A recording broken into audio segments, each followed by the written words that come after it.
Good evening, ladies and gentlemen, and welcome to Rocket Kingdom TV, and welcome to Week 2 of the Rocket Kingdom National Championship. I'm the Eternal J. I'm joined this week for 4 best-of-5 series of action here with my good friend, Mr. Craftman. My man, how are you doing tonight? I am doing fantastically well, Jay. It's some troubling times, but we're getting through it with some great Rocket League, and boy, oh boy, like this is going to be the last week of league play before we get into our playoffs, and pretty much everything could be decided tonight. I know we got a few games postponed until the weekend, but we could see a very clear playoff picture by the end of tonight. Oh, yeah, you know, our halfway point is usually when things start getting decided, and, well, this is the halfway point, just a couple of weeks to go before we hit those online finals. And tonight we'll be taking a look at some of the squads that you probably will be familiar with. A lot of squads that we saw last week as well when I saw when I watched the matches with Danny. The first one being from Group B, Exilium versus Blitzen. We saw both teams coming up last week, and I believe both of them got a win, if memory serves me correctly. They did indeed. Actually, no, Exilium lost to Rainmen, but they took out Milkmen 3-1 as well. I'm guessing that's the one you saw on stream in that case. But yeah, as well as Blitzen, they took out Endpoint, who, even though they're playing with half the team, they're playing with Relating Wave, Eclipse, and Gregan. Still a pretty decent team in my eyes. They're actually sitting at 0-1 just now, with that being their only game they've played and, of course, lost. But 2-0, Blitzen sitting pretty at the top of Group B. But Exilium, I think they've got a big task on their hands taking on Exilium tonight. Oh yeah, absolutely. This squad are no slouches. This will be a tough little task for them. Before we jump into the matchup, Crafters, however, I do want to ask for your predictions. Who you got taking this series? It's going to be. I think it's going to go all 5 games. I'm not going to lie, but I think Exilium might pip it at the post. Wouldn't say overtime in game 5, but I think it will be a 1-goal game at the very least. Yeah, I'm going to go for the Exilium side. These are all sort of talents that we've seen sort of competing at the bubble scene level for X amount of months or in years in certain cases. So we've had a lot of opportunities to see how these players will perform on the European stage. And here on the UK stage, I imagine that experience will come to handy. So it's game 1 of our best of 5 series. Exilium over in that blue half. Blitzen going to take control of the orange colours. We'll see King JS here with the first offensive from that corner. Cynical passing in, blocked off by Distan as the shot is officially registered, and goddamn well close to the line from scoring it here. Exilium will get forced back to their back line. Crisis set up for King JS. Psycho will take that one off the ceiling, pushed out by Cynical. Rise wraps up. Crisis will contest him, push out towards that midfield eventually from the Exilium defensive. It's interesting that Cynical changed his name to off-form Cynical for tonight, because even in the first 30 seconds, he's put on some really pressured shots and giving Exilium a lot of chances up here in the orange half. Wasn't still rotating fairly well, playing good defense. Yeah, bumping plays even in that back line, everything going pretty well for him so far. A nice start from Cynical in just first 60 seconds. And a moment's time. Take control of the ball here on the defensive, trying to find a clear at the midfield. Psycho quickly shut it down alongside Rise coming in from the midfield. Out that corner is where the ball will go. Distant into the midfield again. Cynical off that backboard. Psycho can contest. And Crisis will go up. Second touch to the backboard. Third player is King JS, a little bit too far back. And now it's starting to come back to me, Crafters. You know, one of the issues we saw from Exilium last week was the fact that they're a little bit too passive a lot of the times, and they're not really committing towards these balls and a lot of these setups that each of these teams and players are taking up against each other. Starting to hurt them a little bit already. Still 0-0 past a minute and a half. Now the offensive coming in almost turns to an own goal for King JS, set up by Distant instead. Rise will steal it away at the post, and it'll be a first for Blitzen. Yeah, like you said, it's just that missed touch. King actually gets bumped by Cynical and tees it up for Distant just to bang that across the Rise. But I totally agree with you. Exilium did not look on form, and maybe Cynical's name change is correct for tonight. Maybe it's off-form Exilium rather than Cynical, because Cynical playing fairly well in my eyes. Not made too many mistakes so far, but he will run out of boost there. Good pressure now from Exilium, though. They're going to be lasting for so long, however, Crafters. It's Psycho taking that out from the orange backboard, put back on by King. Wrap overs from Cynical, goes for the shots on target, and it goes directly in. No one from Blitzen there to block it. Is 1-1 back to evens. Yeah, double commit there from Distan and Rise, just taking 2 men out of the play. And I don't know where Psycho was. I think he was rotating back across the face of the net, just way out of position. Good work from Exilium, moving that ball at their own pace and catching Blitzen a bit off guard there. Well, Psycho and Cynical challenging each other for ball control. Crisis going to try to look for a dunk down. Good block off by Distant all the same. Demos in. King JS on target. And Psycho will get the save out all the same. 100 boost can get picked up by it's King JS here. It's Distant over to the midfield. Rise can take it away. Good demos in from Distant again. That ball coming close. King JS will take it away. Challenging on towards Psycho all the same. He actually evades any sort of touch against him. Now Crisis here with a decent shot off. Rise almost whiffs it out, but it goes off the crossbar, fortunately enough, because that was an open net that I don't think Distant would have been able to save despite his rotations here, Crafters. As Crisis continues to contest the midfield, King JS will try to set this up for a decent shot, possibly over to Cynical. Close range, but double commit takes the save. Yeah, Blitzen's defense just does not look as on form as it was in the first 30 seconds. They just look like they're rotating back in kind of just a hesitant fashion, and they're trying to do too much at the same time, and Exilium just exploiting the holes that the Blitzen defense is just leaving them wide open. This could be dangerous off the backboard though for Crisis. Here comes Rise, try to drop it down. Is it going to be there? What? Yes, it is. Distan. Okay. That was actually pretty sick by Rise. I like this, the ability to my goodness. up past Cynical. Oh. That was beautiful. That was so beautiful from Rise to set up the lead once again for Blitzen.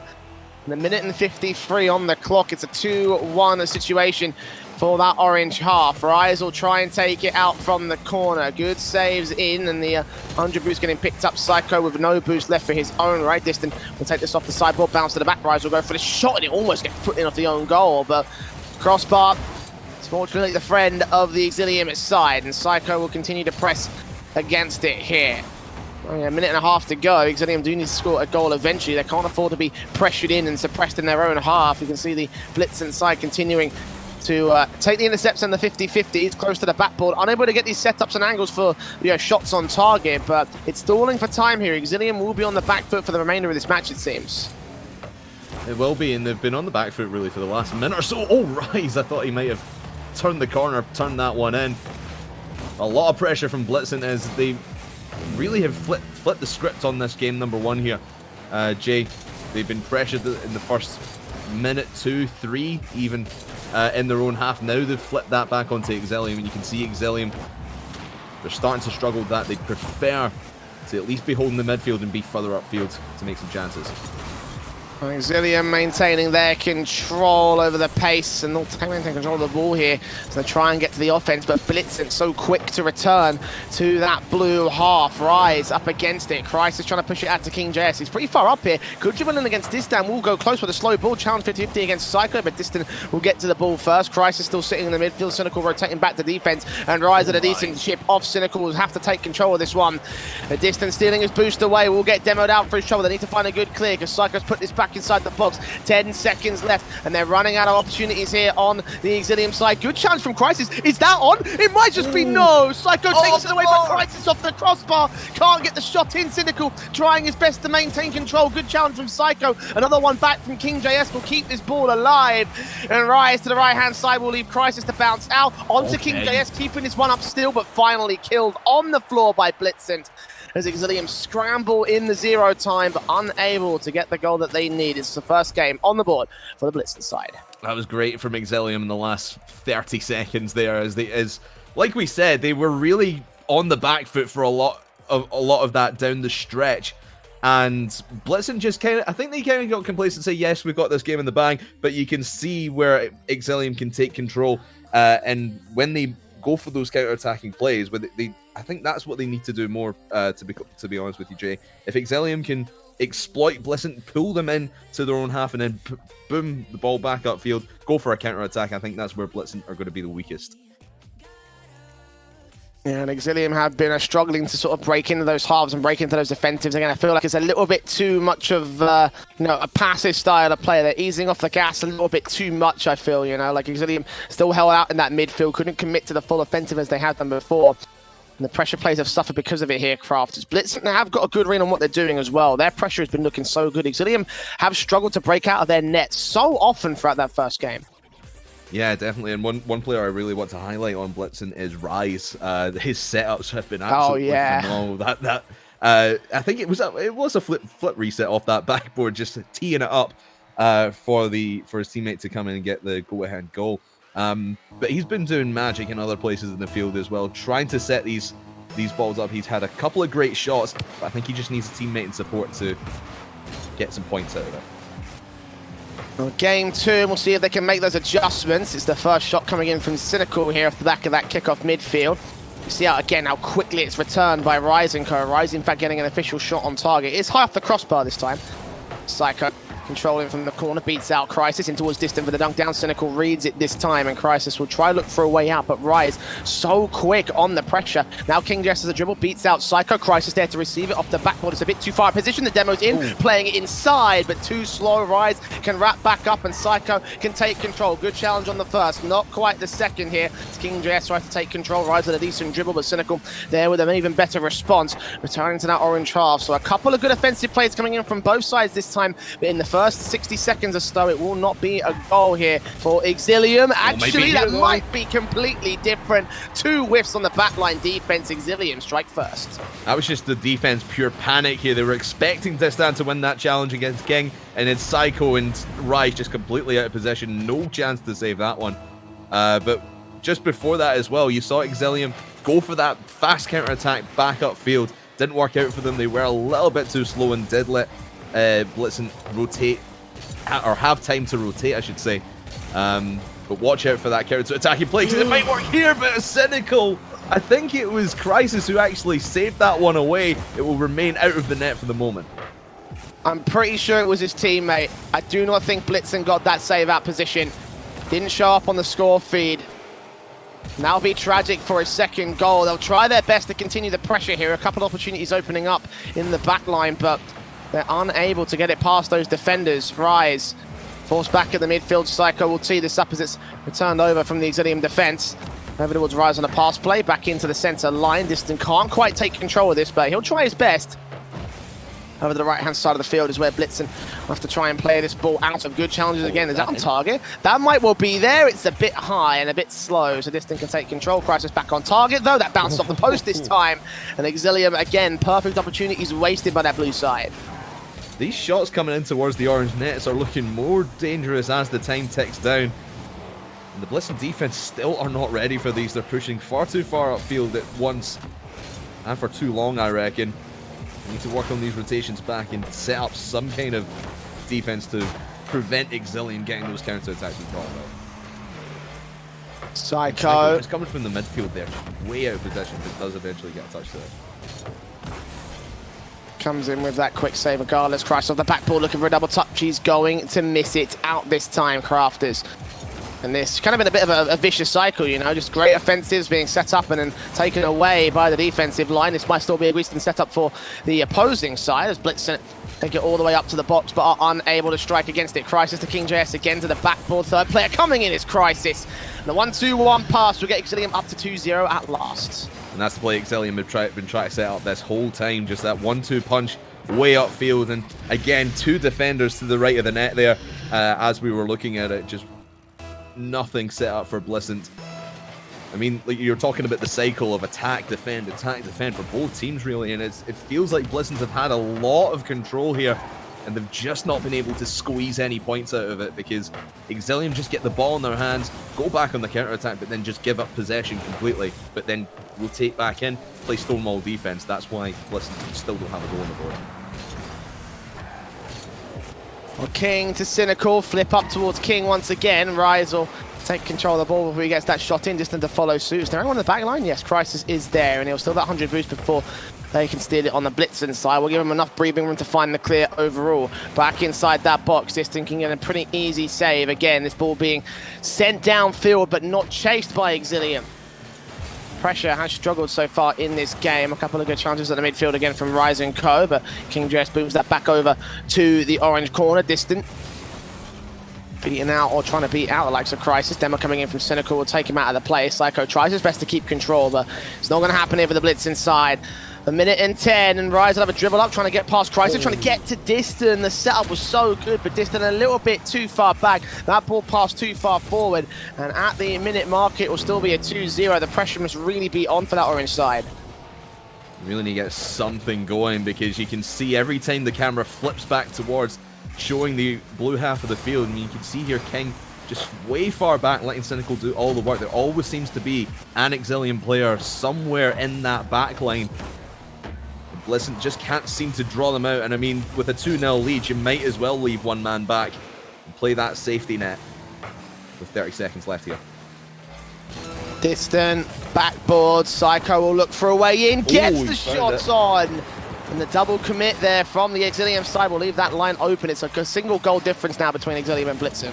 And just a lapse in concentration. Cynical, I think he should have just left that for Crisis going for it. I think he was in a good position, but might not have had any boost, to be fair. And like you said, just a big double. No one's going for a kickoff. There's a fake kickoff, and Distant trying to make something work here out to Psycho. Rise does not get the pass to turn into points, and 20 seconds left. They've got to find something in the back of the playbook. Oh, King JS there with that intercept almost made it happen as well, but not to be. Time is a ticking. Crisis will go out for another double touch, trying to get it past Rise. He officially registered the shot, but it is saved again.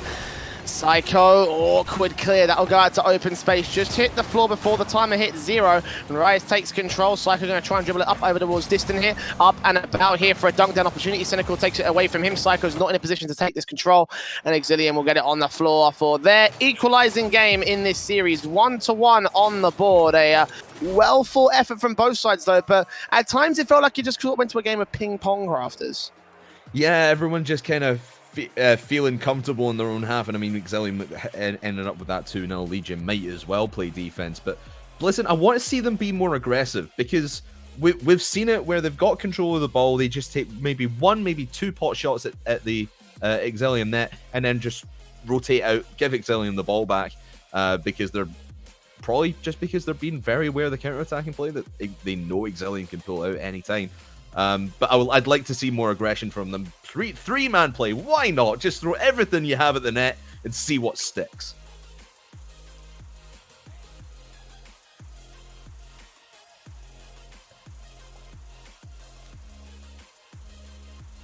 Jay, are you there?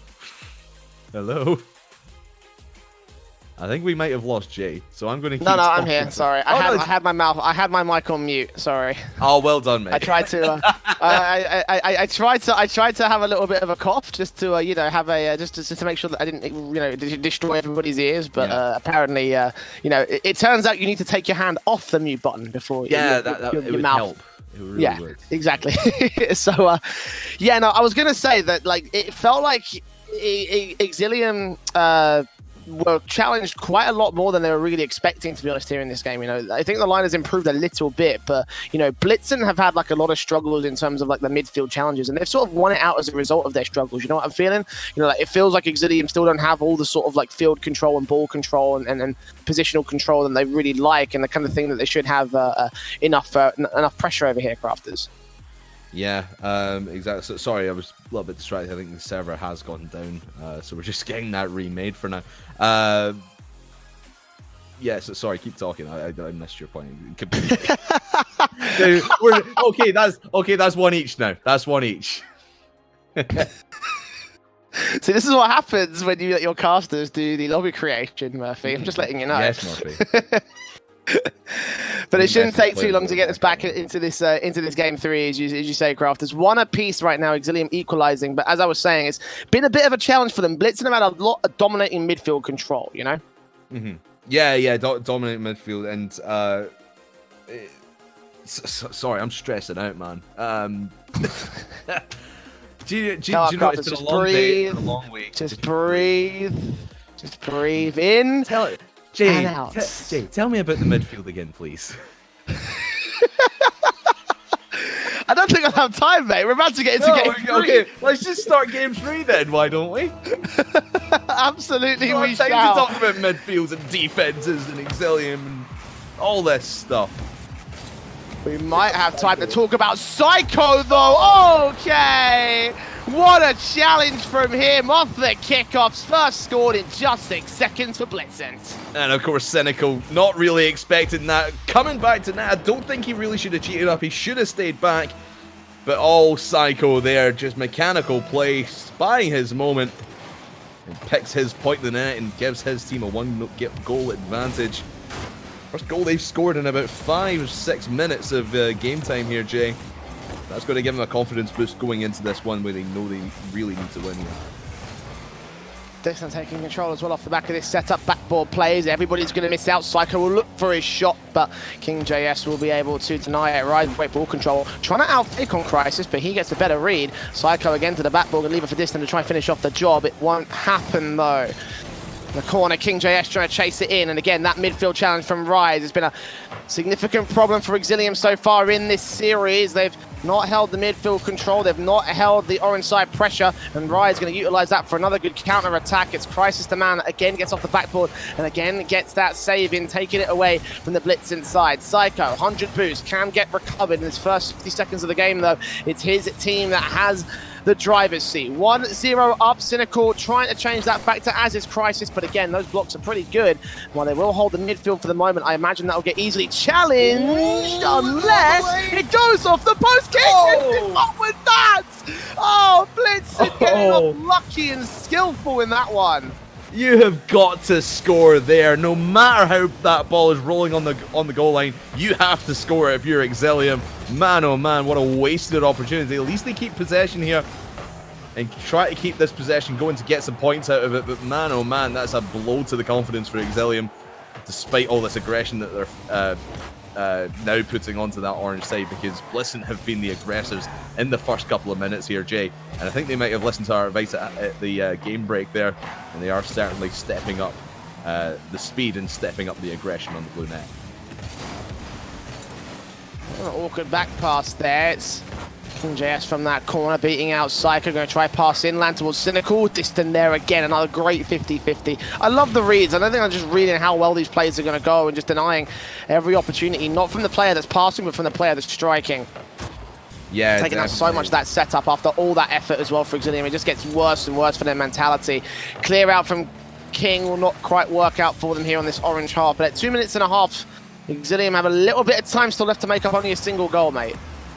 Yeah, it's still all to play for Exilium, but I said it was a must-win for Blitzen, and I really feel that, because I think Exilium, if this were to go to Game 4 with them down 2-1, I think they're the team more likely to make that comeback and push it to Game 5, more so than Blitzen are, because I feel Exilium obviously have the momentum on their side from Game 2, but clearly not, as they seems to be struggling, and Blitzen now have, like I said, they've stepped their game up, and the reads that you were talking about, absolutely exceptional. Crisis trying to get past that midfield line, but the back line is the thing they have to worry about from there, and they're just not accounting for it on that Exilium side. Blitzen here with control out the midfield. Good intercept from Crisis. Psycho's going to miss his chance. Cynical forcing back as Distant leaves it for Rise. Flick up again. He'll try and take control, but give enough breathing room for Cynical to put that back to the orange corner. Easy as pie. Crisis demoed out. Psycho can take that away. A big clear as well. That's a big overcommitment from Exilium. Blitzen will go 2-0 up. They tried to set that pressure in the midfield control, but no one able to rotate back, and KingJS with that miss will cost them dearly.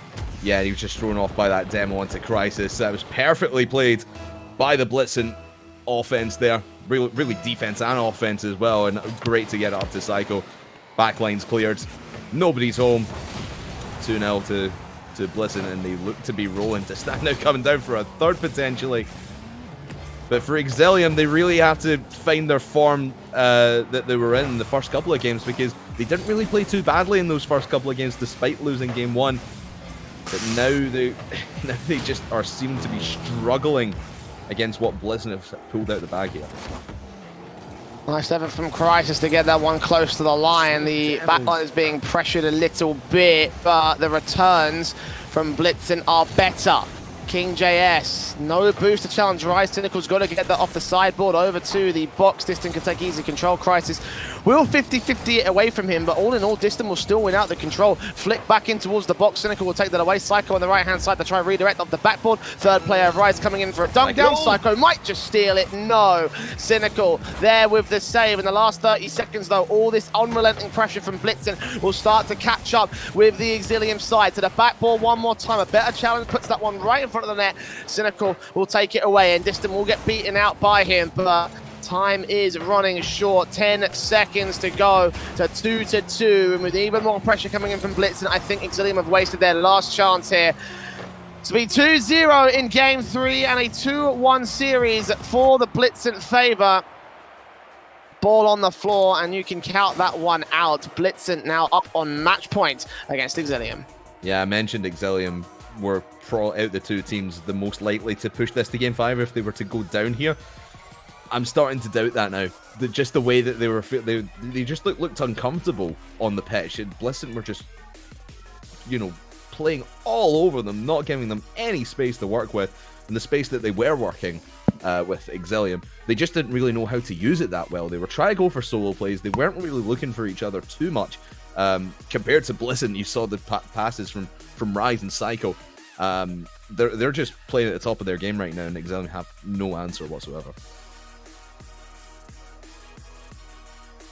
Yeah, I think that's kind of been the story of this matchup so far for Exilium. No answer for what Blitzen are bringing to the table, and it's causing some major issues for them. Blitzen, I'd say with their games that they've been winning, they've looked like a much more confident force compared to what Exilium have done, with the constant midfield control and challenges and the booming clears that Exilium aren't quite ready for.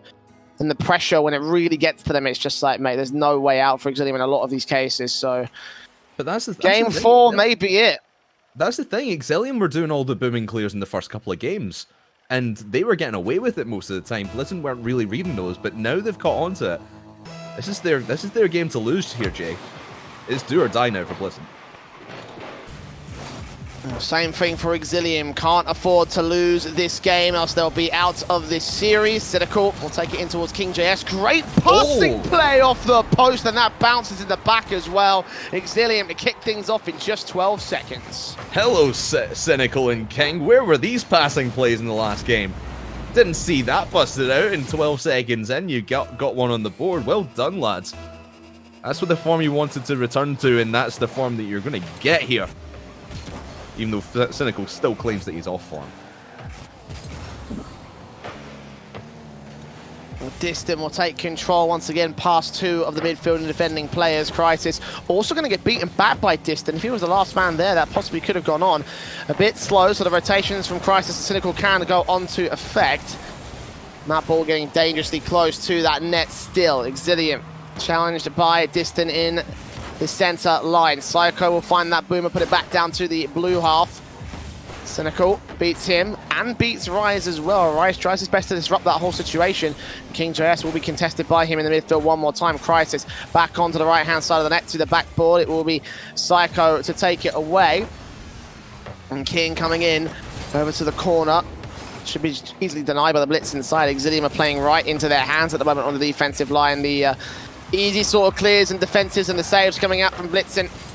Yeah, some very basic setups and shots there from Exilium. A dunk down opportunity for Psycho will not be taken, missed out by a little bit in Crisis. We're able to swing out for a save. Yeah, but for me and the side of Blitzen, Rise has really calmed down since the first game. He had that incredible under flip reset, whatever you want to call it, goal from the backboards. Now, ever since then, he's not really done much, and still looking for his teammates here. Got no boost on the backboard. He'll just have to leave it. And that's really the story. If he had enough boost, if he was able to conserve that, what?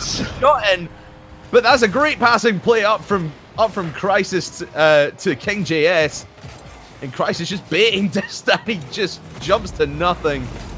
What a bait out from Crisis, and King to send it home for 2-0. I love how Crisis, well, in an earlier situation where Distant tried the exact same thing, knew exactly how to defend it, and even though he got outfit for a moment, it did get saved by him. Pull the exact same thing out on the opposing half where he's on the striking element, and suddenly it works out better for the Exilium side. That shot as well, a little bit out of position. The defensive this time can wrap up against Cynical's shot. But Exilium, those two failed attempts will not mean much in the grand scale of things. 2-0 up as we approach this half-time. Rise now with dribble playing control. Should be easily taken out by Crisis as he runs out of boost. Still set up a distant hit for decent. And actually, the demo in the back line removes King and gets one on the board for Blitzen. Yeah, and in this double commit from Crisis and Cynical, just Cynical going back and forth, just shuffling along the ground. But the key play, like we said, Rise taking out the last man in net, taking King completely out of the play, wide open net to shoot upon, and that brings them back into this game number 4. One goal to get. This time might go for it off the ceiling here, will delay it as much as he can, but at least puts Blitzen on the front foot off a kickoff. Ball up from Cynical, bounce out to the center line. Rise will tee up, Crisis will take away. King JS will challenge on towards Psycho. Into that corner is where he'll go. Cynical beaten out by Distant and Rise. Again going towards this corner. King JS will contest back to the center. This is Crisis' chance to boom on the clear, but couldn't make the connection, and he has to wrap back over.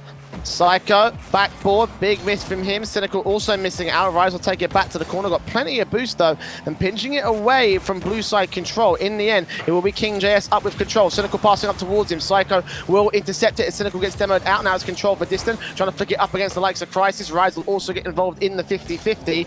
No boost left for him. His best he's got is his flip. He'll get it close though. Right on the box, an awkward angle for a goal, but he defended. Distant with a follow-up save by Crisis. Psycho with a follow-up save by King JS. And 1 minute and 30 to go to turn around one single goal for the Blitzen side. They're back in the defensive though. Exilium trying to ramp up pressure. They'll be able to get it out here because I thought he was going to get it over Cynical there, but let's praise the defense of Exilium there for a bit. There was like 3 or 4 shots, one after another, and they just kept them all at bay. Great work from the guys. I mean, really the only goal that they have conceded is when only 2 of them have been on the field. So now with a minute left, they've got every opportunity just to run this clock out, and they'll make it 2. King JS puts it in. Nice little goal from him. The bumps and everything, perfect control, a little tap. Looking for that musty flick, but Distant just side-swiped out of the way. And now a little over 60 seconds for Blitzen to try and turn the situation to evens against Exilium. Now it's a 2-goal lead as Rise will take control. Plenty of boost to work with, challenging on towards King JS. Psycho will go up to try and put it back down into the blue box, and the midfield is where he'll go. Cynical will try and take it away. Distant challenging, good one on target coming in from Cynical. A pass up towards Distant here for the clear back out to the backboard. King JS will get there for the quick defensive, keep it over on the left-hand side, not allow a shot in from the Blitzen squad. And now Blitzen just need to turn up that heat. We saw it in Game 3 where they could go as quickly as they wanted. Exilium just weren't ready for it. Big miss there in the midfield. Will just give possession straight back. Crisis tried to make it 4.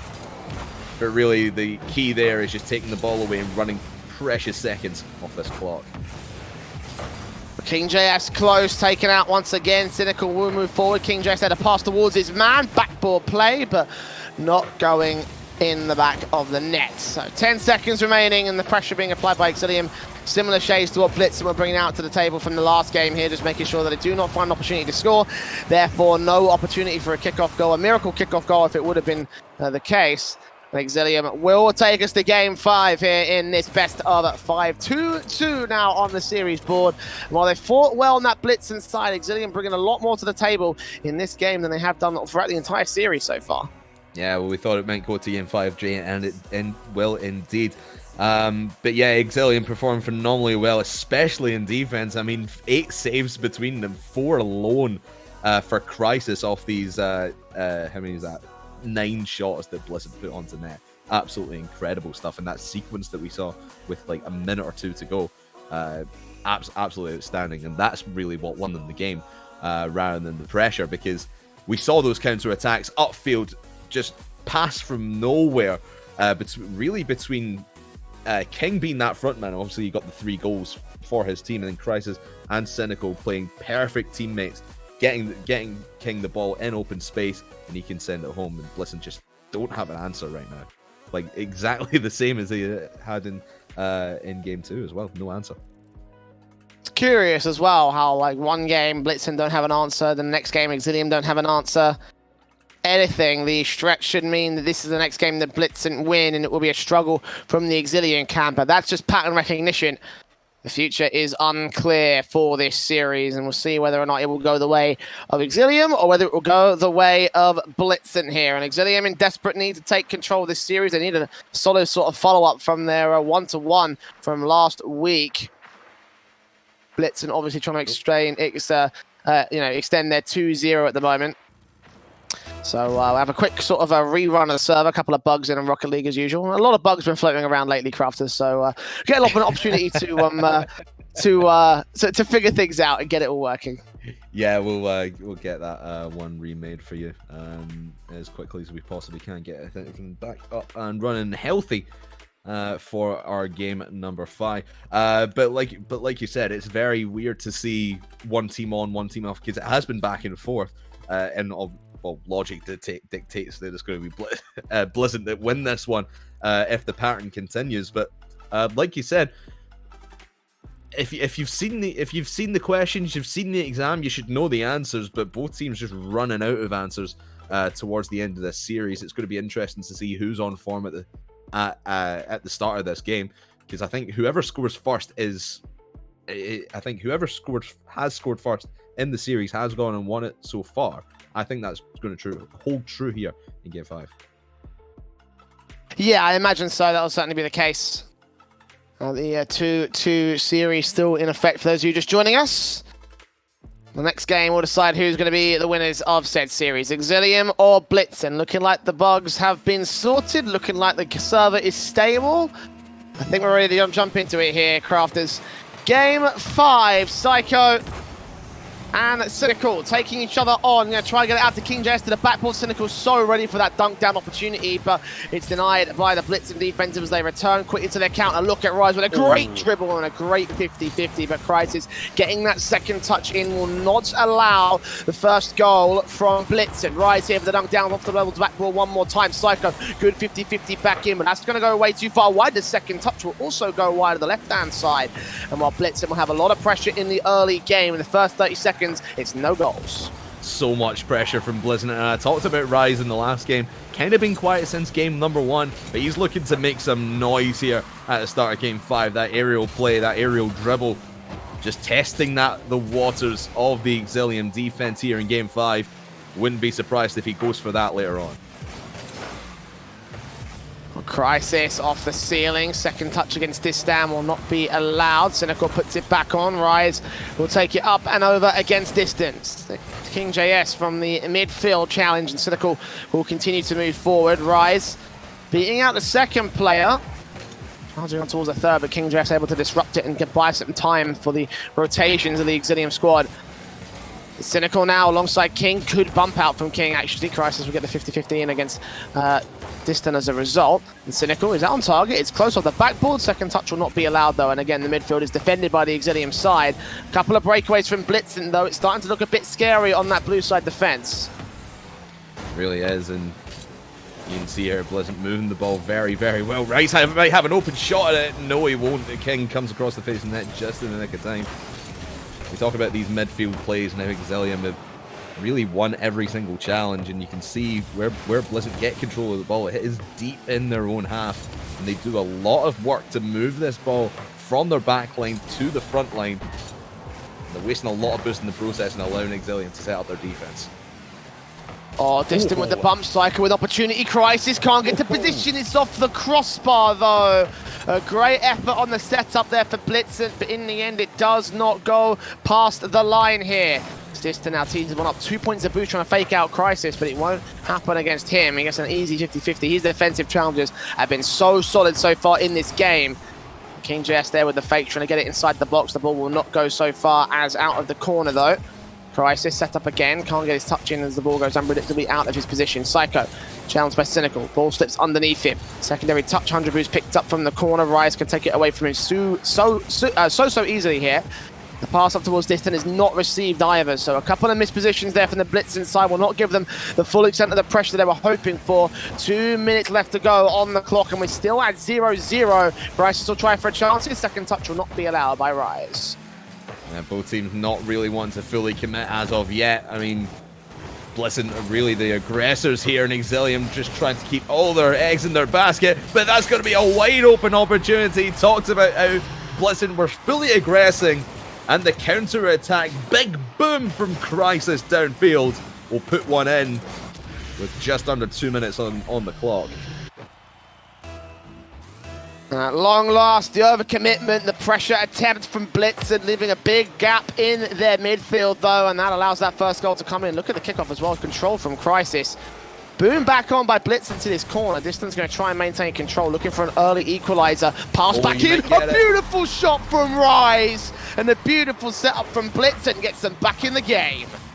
And a brilliant interception from Distan as well, and he hands it off to Rise, rising to the occasion and tying his team up with a minute 37 left when he needed it most. Rise, welcome back to the series, mate. Psycho from the sideboard going to try and get a piece of his own here. His teammates have done the heavy lifting to get him back into the game at a minute and 20, a little over that number on the clock, and we're still at evens here, Crafters. 1-1 on the board, could be seeing an OT.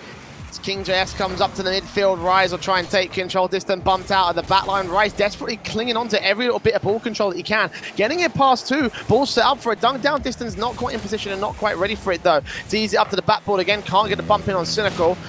So the shot coming in from his co-workers will not be allowed. Meanwhile, the demo in the midfield allows Crisis another clear downfield. 2 goals for him, 2-1 up for Exilium. And it was a double demo as well, taking both players out of the play. 2v2 just for the moment and no one home. I didn't see who got demoed on the orange side, but whoever it was definitely heading back to defense, so that double demo working out better in Exilium's favor. Even if that didn't go in, it would have given them a lot of possession downfield, and we might even be talking about 2-1 still. Now with 45 seconds left, they need to pull out all the stops now to get past this Exilium defense, who is really on fire right now. But again, you can see this pass so far behind Distan. He was the one who was last back on the pitch for Blizzard. Blitzen have had a majority of pressure so far in this series. They could still use it to work to their favor, but time is a ticking, and the responses from Exilium have been so much more confident here in this game. Tee off from Cynical over the sideboard. Rise will boom that up. Psycho here to receive it. Tries to outfake them, but Crisis doesn't fall for it at all. Play in towards Rise. The pass and the shots off the crossbar! And Distan just comes in for the recovery. Blitzen with 7 seconds on the clock. Tie us up once again. This is a great pass from Distan down to Rise, and then getting all the defense to drop onto that ball. It was surely in, but Distan to clean up his own mess. And Jay, we could be heading to overtime. I said it would be a 1-goal game. Hold on. It certainly will. Might not come in overtime. Crisis try to get it through. Rise going for a 0 boost. Will not keep it on top of his car. And we will indeed find ourselves in the only overtime of this series. It might be over quick, though. Psycho already with a shot. Crisis just pushes it back away. But you can see Blitzen, a fire in their eyes as they break out off the kickoff, immediately looking to shut down this Exilium squad. Cannot allow this momentum to get spooling up. Psycho beaten out for boost in the midfield, can't quite receive the pass set up by his teammates. It's Cynical. Challenged by Distan, beats out him and Crisis. Back up at Psycho. Double commit there on the defense. That pinches off the backboard. This is Crisis' chance. It's followed up by Cynical. A fast chase downfield from Exilium. And on 31 seconds on the clock, the pinch is beautiful. The goal is in. And the series goes the way of Exilium. Exactly. That power pinch from Exilium, sending it flying down the other end of the field.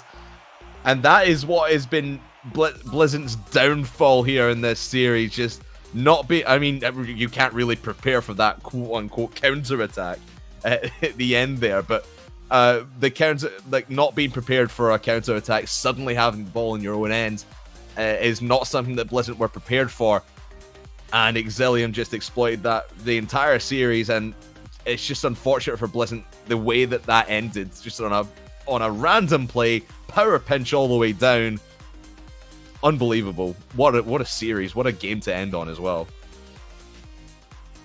That was insane. that was truly insane. What a way to kick off week 2 of the RKNC, by the way. Absolutely insane stuff being posted by Exilium and Blitzen. A back and forth affair that had its issues, sure, but it also left us with some great memories and great plays from both sides. Of course, big up to Exilium for taking their 2-1. Blitzen are no longer undefeated in this group stage, so they'll have to take that loss on the chin as they move on to the next round. And we will also move on to the next round and the next group. That was a Group B match. We're going on to Group A, where Stay Fresh and Mighty Robber are up next on stream after this short break. Don't go anywhere.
Welcome back to the RKNC. We're into our second series at long last between Stay Fresh and Mighty Robot. If you're just joining us, you missed a brilliant series between Exilium and Blitzen that went back and forth.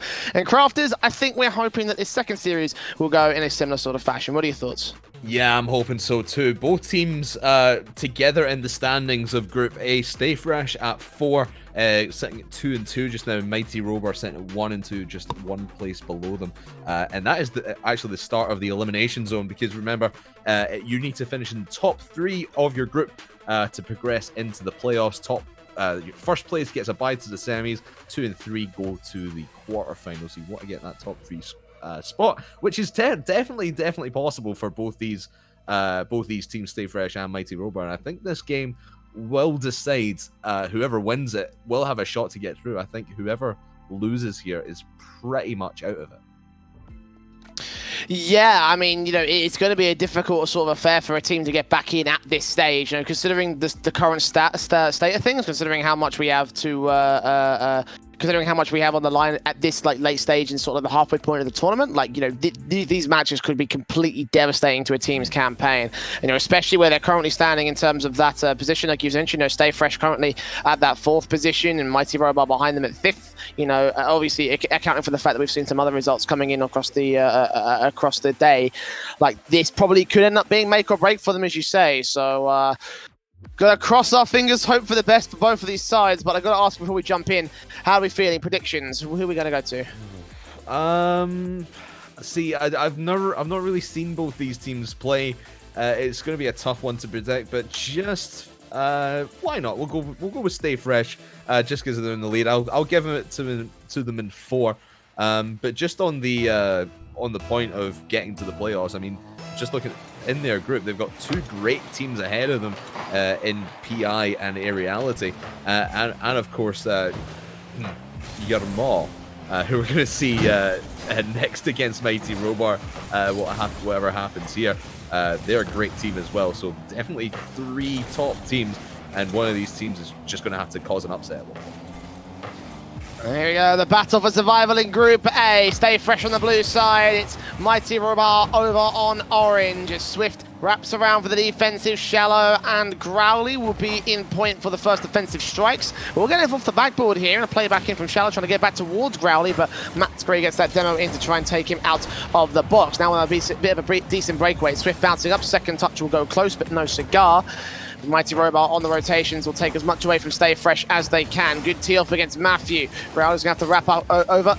And from the midfield, flip reset against 1. Past the second is not quite going to happen, but inches away from getting that touch in. That could have been a very different story on the part of Mighty Robot.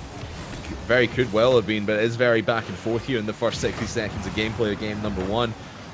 Both teams just kind of feeling each other. Not too many clear-cut chances on net, but you can definitely see both teams trying to work the field position to their advantage and set their teammates up in great position, just like that one from Swift, but just goes high.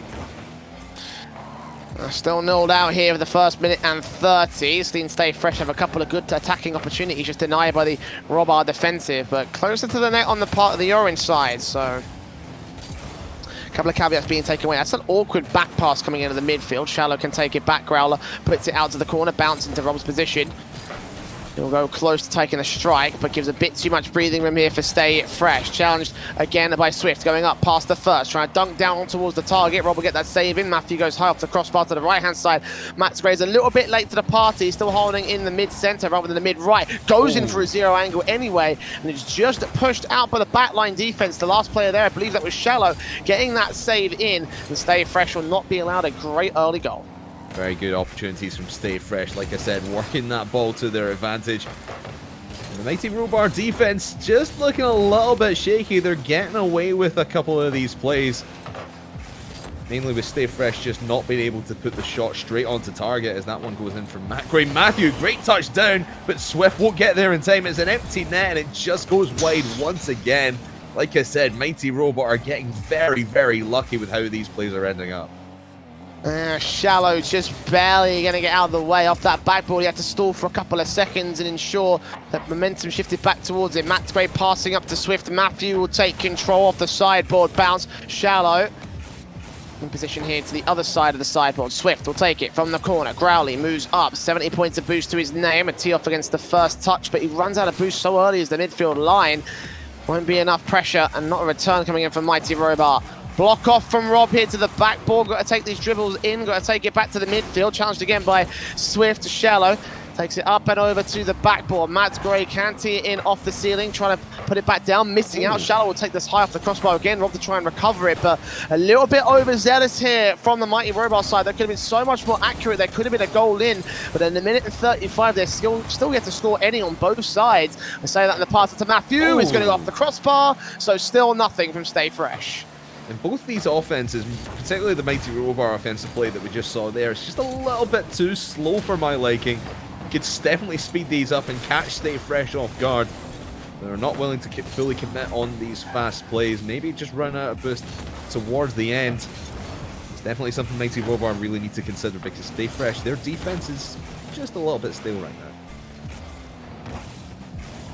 Pushed out again by Swift, taking away all the control from Shallow. Couldn't commit in the centre line shot early on. That dunk down from Growly will go close, but two players in the net to defend it, and Max Gray will get the official save. Rob challenged. Oh, close shot from Shallow. We'll put it a little bit shallow of the mark though. Growly off the corner, bounce, boom back from Swift. That's on target. That's going in. An absolute snipe from the blue half. And finally, with 43 seconds left on the clock, Stay Fresh will score the opener. And that's unfortunate for Mighty Robot. They must have been feeling a goal was coming their way at some point.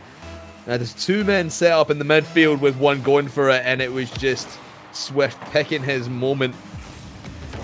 Getting a little bit of luck to go his way as well. Everyone cleared out, and Stay Fresh, maybe undeservedly to some, will take the first goal of this game, but Growly's still not done as he's moving his team back towards this blue half, trying to get something in the last 20 seconds. Try and break some mistakes in the back line. Growly with a dribble up, but Matthew will deny. Rob comes in, puts it up for Growly. Swift with a bit of a miss, and he almost pushes out Mads Gray. If he had got the last player out the back line, that would have been a goal right there and then. The Mighty Robot continuing with the pressure. Shallow going in for a zero angle, but pushed out once again. Growly's got to take it from the corner, bounce out towards Rob. This ball will go high off the sideboard. Follow up from Mads Gray, goes wide to the right-hand corner. Shallow will boom that back downfield, and it will be denied by Stay Fresh. Easy as that from Matt Gray to put that on the floor. There's a first game being scored by them, but a tough affair for both sides. I think that Stay Fresh has had a bit of a better opportunity there with that one big mistake being made by Mighty Robot. That's the only thing I think that won them the game. Yeah, and the chances that Mighty Robot were creating were putting Stay Fresh at a little bit of a stalemate. I mean, 5 saves that Max Gray had to make in that one just shows you the amount of pressure they were putting on towards that blue net, and they didn't really need to play defense too much, Mighty Robot. But when they did, Stay Fresh, their offense just really hit a roadblock when it got into that orange half. But it was just that one. You can call it a lucky goal if you want, off the corner there from Swift. But hey, a goal's a goal. They all count for the same points, and Stay Fresh really steal a win here in game number 1, because I really think that was going to go the way of Robot. Oh, no, absolutely. You know, with the pressure that they had on that orange half, like you say, like 5 saves, a total of 10 shots coming in from Mighty Robot, 5 of which had to get saved by Matt Gray. He contributed to half of the defensive efforts from his team. So, you know, right now, in terms of the raw mechanics and sort of the stat lines, like, yeah, everything seems to be pointing to the idea that Mighty Robot will be taking these games as a whole. But obviously, stats are only half the story here, Crafters. Game 2 will try and tell us the full picture. Matthew takes this out to the backboard to start things off the kickoff. Swift in midfield control. Nice demo from Max Gray, and Swift will tee it past the second. The third player will just push it out of the way. Growly in a difficult position though, and Shallow demoed out by the likes of Swift will allow Matthew to punish another big backline, this time opened up by the Stay Fresh side. Yeah, fantastic awareness from Swift, spying the man, and I think there was another demo downfield as well, meaning it was only Growly in control, or in any position to make a play on that ball, and just misses. Leaves the path wide open for Stay Fresh to get their second goal of the series. Now, the question for Mighty Robot is, down early here, what is going to be their response now to Stay Fresh? Can they move this ball in the way that they were doing in game 1? wait and see. They've got a good position here. Shot from the corner goes from Growly. It's still in possession. The Mighty Robar.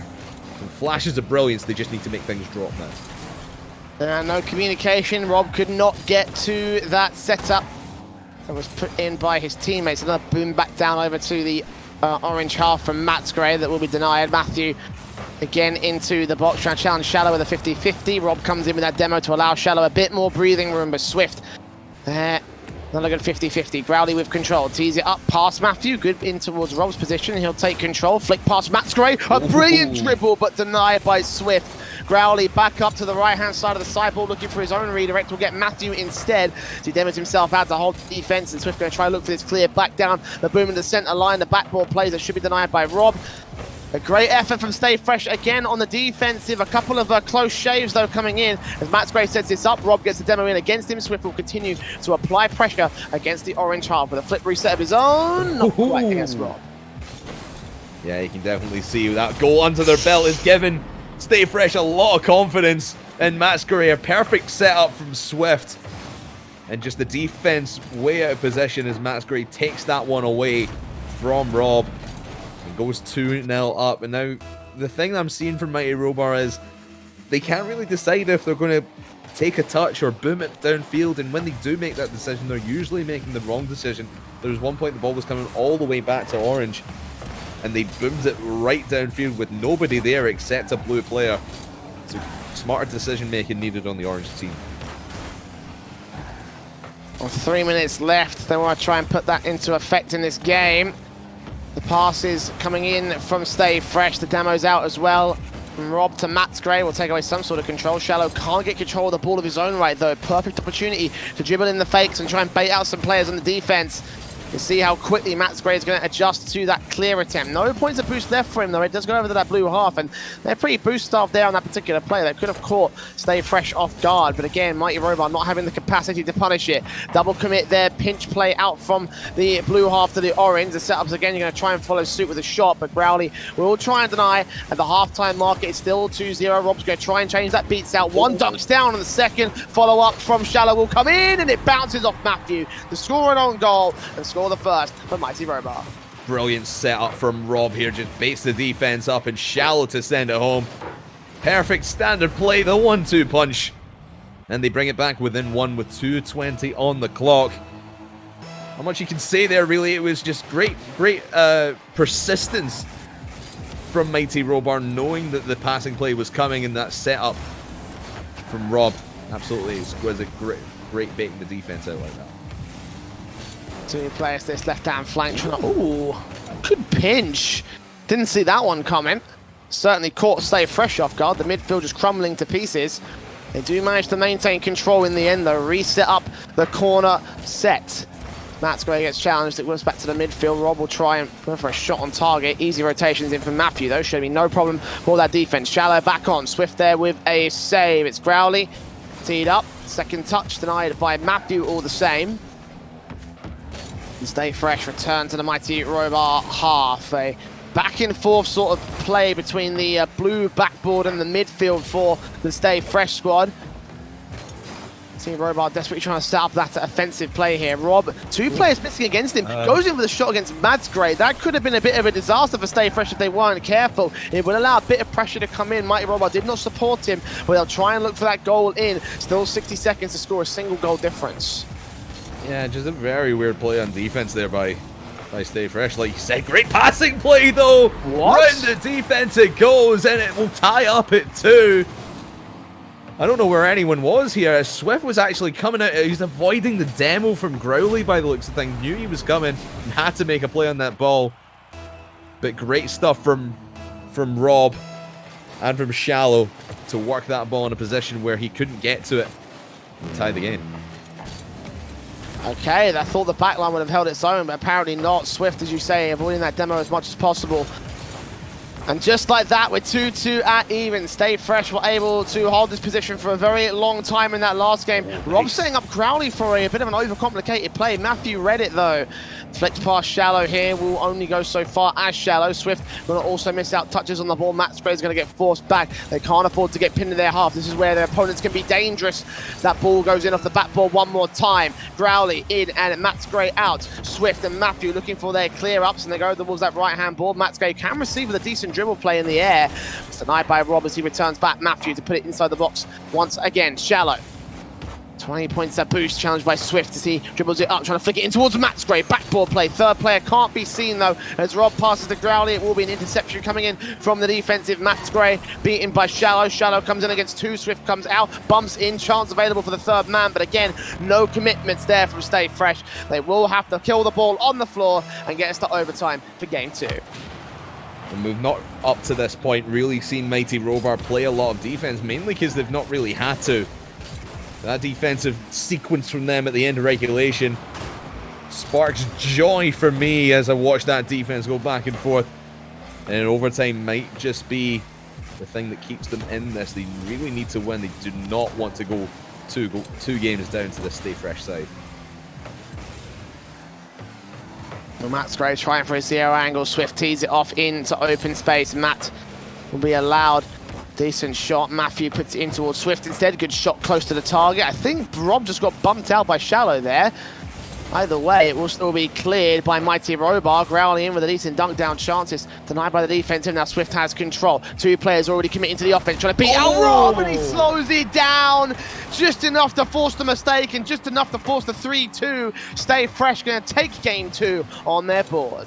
Get your debaters out in chat, everybody. Swift played that to perfection. Looks like he's going in for it, but it just slams on the brakes, and the two defenders slam into each other. And able to slot it in that bottom right-hand corner. Very, very well played by Swift, knowing that if he's going to take any forceful shot, the defense are going to be right there, just like we saw at the end of regulation. It's a nice little dribble play from him, and they go 2-0 up in the series, and I definitely would say they deserve that win in Game 2, Jay. Well, Stay Fresh did not get off easy on that one, though. Again, the vast majority of pressure and the vast majority of shots being found by the Mighty Robar side.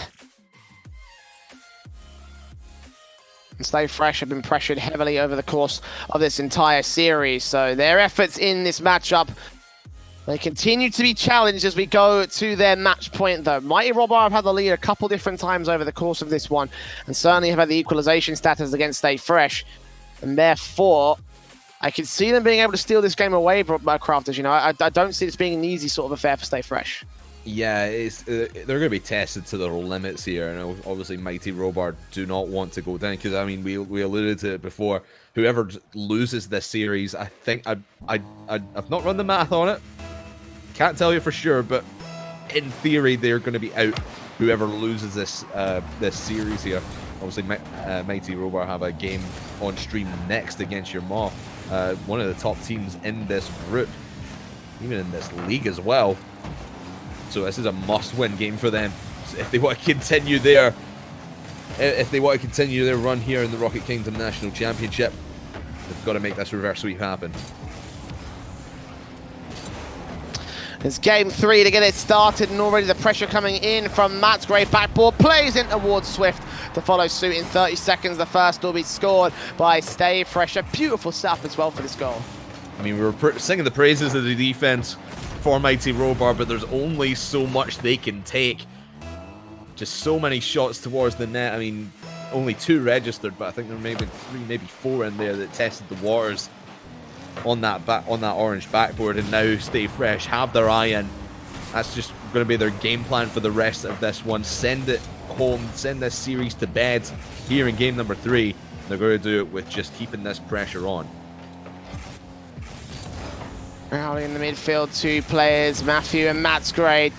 Controlling. Matthew's actually got it past them all. He can control this. Matt Gray's got to swing in and try and take some decent positions, but they put it in front of the net. They're unable to respond. The defensive wraparound from Mighty Robar comes in just in time. Follows up from Shallow. Good double commit there on the defensive. Will be able to pitch it out of the way.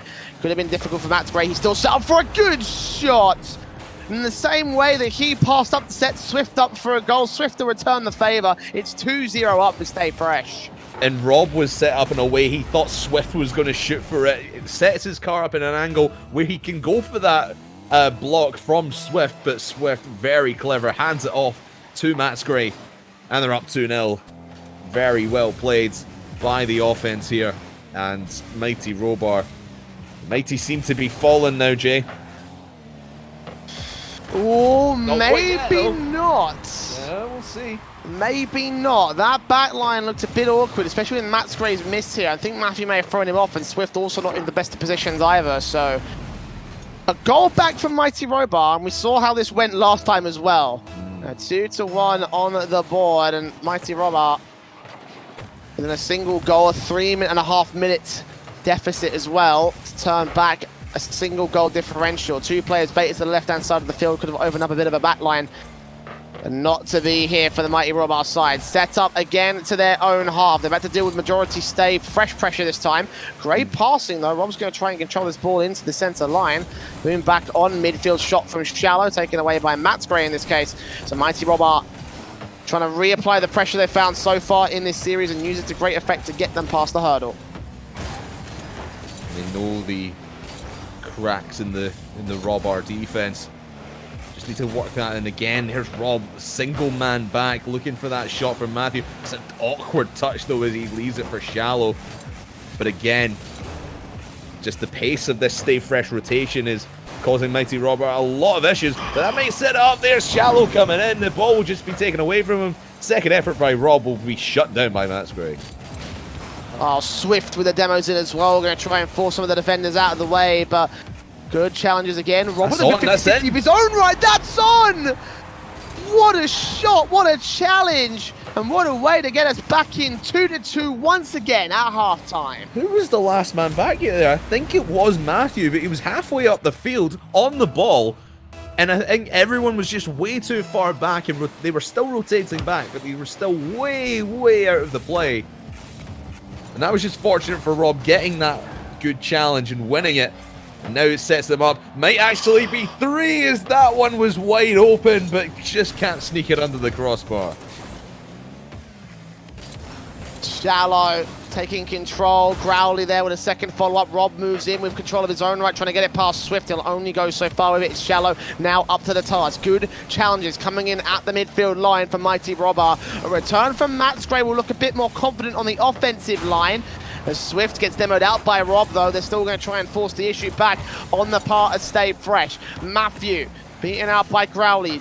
Clear out to the box. Matt Gray passing up towards Swift, passing in towards Matthew. He should just get beaten to the ball, but that still sets up Swift on target. Slow one. Matt Gray in off the backboard. All 3 players have committed here for Stay Fresh, though, so there's no way that they'll be able to follow suit with a final shot on target. Matthew will still try for it, though, and out of the corner, he'll get 3-2 back up and back in the lead. Yeah, and Growly, I don't know where he was going. He was so far out of goal. He should have been sitting on the back post waiting for that shot to come in. But he sets up in the offensive box, or defensive box in his case, I suppose. And just was nowhere on that play. That was a big mistake in the defense. Puts the lead back out for Stay Fresh. Still looking to sweep this series against the Mighty Robar. But they're not done yet. It's still a long time to go. Rob, an incredible backboard play, ties it up once again. He's robbing them blind. Straight in against Matt Gray. Swift, no idea what to do. All evened up one more time. Mighty Robar refused to stay down. See the kickoffs again going to that blue half. Shallow's looking for another way in. Matthew will control alongside Swift. Bounce out to the corner. Here comes Max Gray. But again, Mighty Robar there with a receival and a play back in to the blue half from the corner. Counteracted by Matthew once again. Shallow up. Here comes Growly on target. Swift can get the save for Stay Fresh. Max Gray bump him one out. Swift will continue to press the issue. Max Gray gets the 100 boost at the midfield, and Matthew also tries to pass up to his teammate Swift in the center, but no one there to receive it. A beautiful pass set up from Swift, but unable to be followed up by Stay Fresh. Meanwhile, Rob in the back lines in towards Shallow. Not going to happen for an even wow. Not going to happen for a leading goal, but stay fresh. But still, they press forward. 20 seconds on the clock. Match straight with a bump. Shallow with a recovery. Key save from Shallow, and both these teams performing at a very, very high level. They really know it's do or die right now, especially for Mighty Robar. They need this one. They do not want to go to overtime in my eyes. And Masquerade will not make it go to overtime. Instead, this series is looking to be done. What happened? The defensive Crowley feels backflip man, and Rod did not know where to go. That is a lead taken at 4-3, 4 seconds on the clock. And a kickoff goal that needs to go quickly to the favor of Mighty Robar. Matthew trying to take control. Growly trying to keep it up. He's out of boost. Swift keeps it on the backboard. Shallow going to take it over to Rob's position. He's not in position for this clear, though. And Mighty Robar choke at the very last second. Stay fresh. Will be taking the 3-0 series. No reverse sweeps today for that orange side of the court. They fought well to try and maintain control, but in the end, a lot of mistakes being made by that side. Yeah, very much so, and it did just come down to defensive mistakes. I mean, we saw it from Growly. It was out of position for that stay fresh third goal, and of course, just coming back there for the final goal of that series. Just so unfortunate. I mean, I was singing their praises a couple of games ago, saying that they had fantastic defense and they needed to keep it. Even it was in game 2 rather.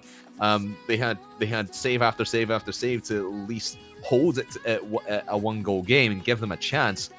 But the defense in that last game was just so poor, and man, Stay Fresh just scraping away the victory. There's so many games, or so many times I should say, that Mighty Robar could have taken at least one game out of this series, but they will now fall to what's going to be their record now. They're going to be 1-3 and pretty much out of the national championship. They've still got games to play though. We're going to see them against Urma in just a little bit, but Stay Fresh, they're going to make a run for top 3 now, I feel. Yeah, they are just going to maintain that position. Against Urma, though, is where things could get interesting. Mighty Robar could still put some more distance between the Stay Fresh side and that top 3 positions. We're going to have to go to a break and find out whether or not they can play upsets. Don't go anywhere. As you said, Crafters, we're going to follow Mighty Robar into their series against Urma from Group A. Don't go anywhere.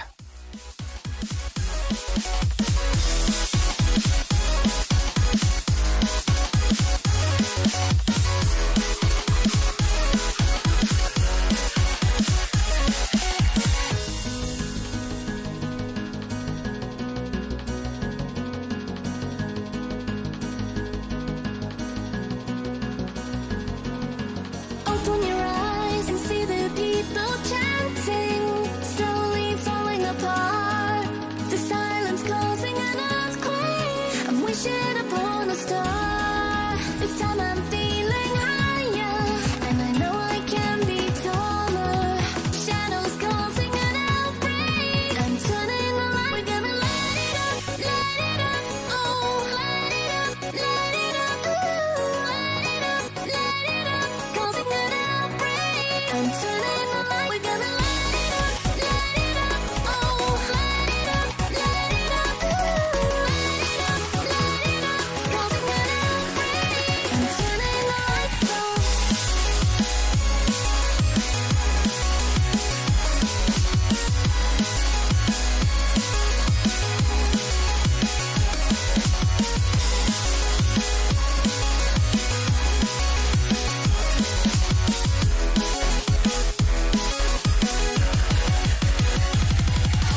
dancing in their light, past that we can never write. Oh, they were dancing way up high.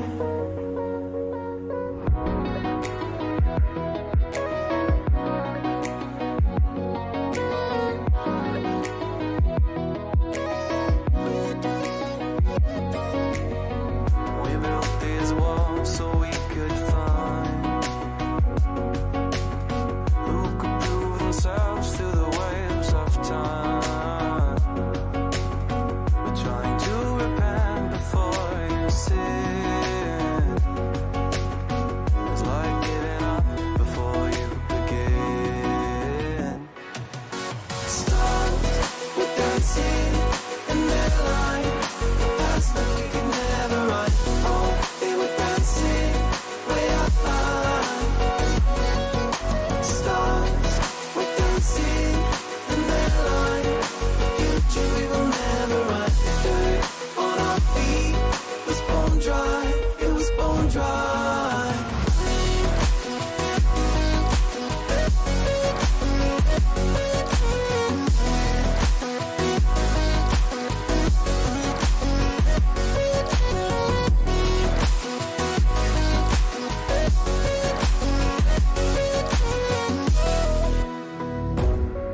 You wanna feel, wanna fall in love, wanna give it all up, but you don't want to lose your control. Are we playing this game? Oh, are we playing this game? Are you too afraid, or are you giving in? Let the games begin, 'cause I play to win.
Welcome back, ladies and gentlemen, to the RKNC. We're about to get into our third series between Ymor and Mighty Robber. We just saw Mighty Robber take a pretty harsh 3-0 defeat against Stay Fresh. A well-fought series, Crafters, but they're going to have to make some adjustments if they want to try and contest against this pretty powerful team. And they have indeed made a roster adjustment, actually. Atlantic is going to be stepping in place of Growly. Not sure what the reason behind that is, but obviously Atlantic is on their squad as a sub, so he'll be stepping in for this matchup with Ymor. So maybe that is the spark that they need, the spark of confidence. Just have that mentality of, right, we're going in fresh. Let's see if we can take this team down, because like we said before, Mighty Robot are pretty much out of it. So, but maybe they can cause an upset, knock Ymor down a little bit. That's a weird phrase to say. Then that would allow Stay Fresh to get into the top 3. There's going to be a lot of that this series, ladies and gentlemen, I feel. Oh boy! Especially Wow, with me being Scottish and Ymor being a Scottish term. Yeah, let's have some fun with this one. Yeah, Ymor will be over on the blue side of the court. Mighty Robber out in orange once again. Let's see if they can play spoilers, or if they could lose this series to the Ymor side, then that would put a bit more of a distance between their Stay Fresh side and that top 3 placing. So Mighty Robber kind of holding all the upset cards in this one, but first goal will go the way of their opponents as Shot scores the first one for his team, a 1-0 lead for Ymor. Yeah, it was a very awkward back pass there for Shallow, trying to find Atlantic, and he just sends it into the sidewall. Really the only way he could have put that ball, and Shot's just all over it. So a little bit shaky for this slightly adjusted Mighty Robot roster. We'll see how they adjust throughout the rest of the series. And the ball up, good shot in from Shots again. It'll be high off the crossbar though. Pass up from Calzafay looked pretty good, and Cal will get the demo in on Rob. So defensives will hold for the most part here from Mighty Robber. Backboard from Shots, leaving it over to Calzafay. Shallow will boom back down the other end of the field. Cal will take the defense, get the 100 boost as well. 2 players contesting, a demo in on Calzafay and a flip reset for Rob that doesn't quite work out for him. Shallow still tees it up, trying to maintain some sort of control and presence, but Shots will take that away off the backboard one more time. Good second follow-up, however, coming in from the offensive line of Who is that? Atlantic? Atlantic? I think it's Atlantic, but it doesn't really matter when Shots is going to be the one on the scoreboard yet again. Once again, just an awkward touch there from Rob, and Shots all over it, reading where this ball is going to be at every opportune moment. And like we've seen, Mighty Robot, they have had some, when they've broken into Ymor's half, again, sorry, needs to get over that. When they're breaking into the blue half of the field, they are getting some good passing plays going and spying each other out. But there was a time there, I think Shallow was waiting for the infield pass, but he was just very, very slow to take the shot, and the defense could easily win 50-50 at that point. Shots in, shot of the backboard, second touch also coming in off the backboard. Cal will try a dunk down. Calzafay. And off the corner, Rob will boom that back on to the box. Cal getting against Shots. Shallow following through to the backboard here. Cal will also take the miss out. Shots moving in. Shallow will take control, trying to tee it off against Calzafay. Calzafay also up and over. Atlantic will take the miss. Rob also with another miss here. And Shallow just being beaten out all the same. They're trying their best to maintain some sort of control, but from Mighty Robber is looking very unconfident in that backline. So much so that Shots has had a very tight little slow shot that officially registers and barely gets defended by even Atlantic. This backline from Mighty Robber looking much worse than in that previous series. The thing is that your Ymor's not really putting too much pressure when they're making their mistakes. They're making mistakes, our Mighty Robber, just on their own, just getting caught up in their own thoughts, really. Tripping over their own shoelaces here in defense.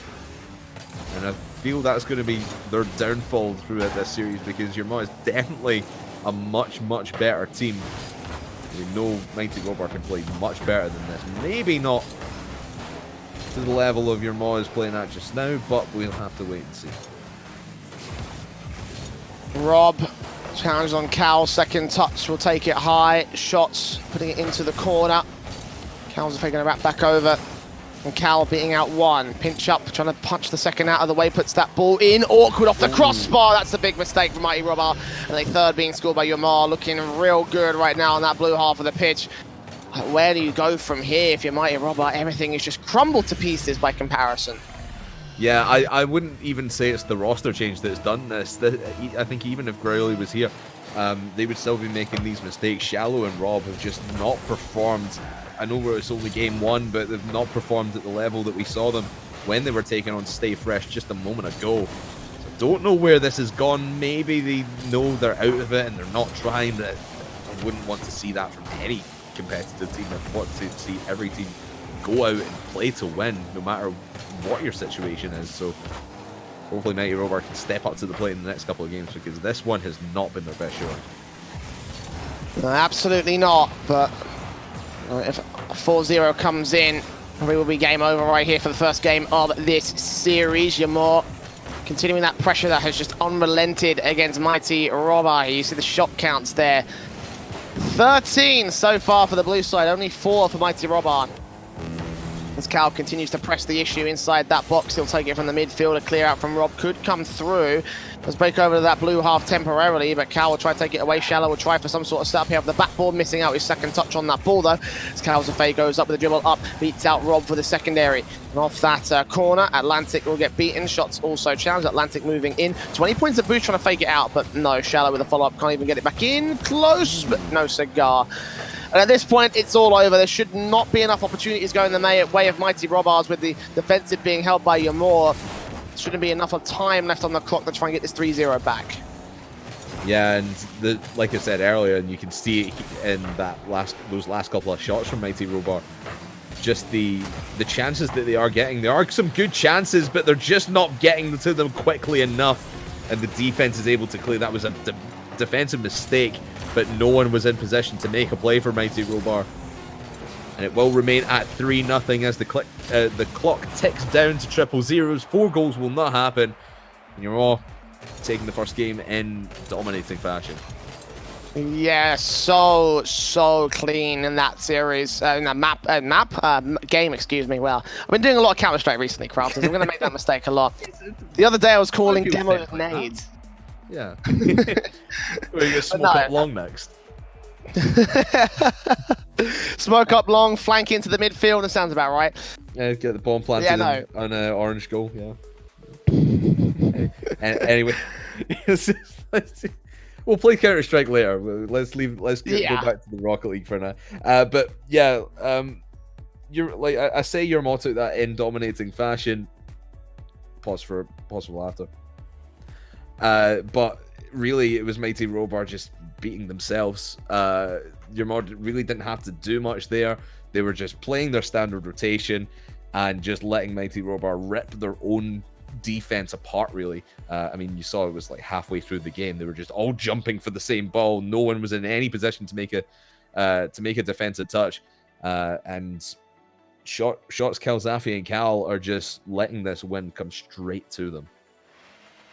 Yeah, especially, like it makes sense, especially considering that you're more like 2 of those players already teaming each other on like different teams outside of the RKNC. So like seeing these 2 guys come together, the chemistry between them is looking brilliant. It's working well.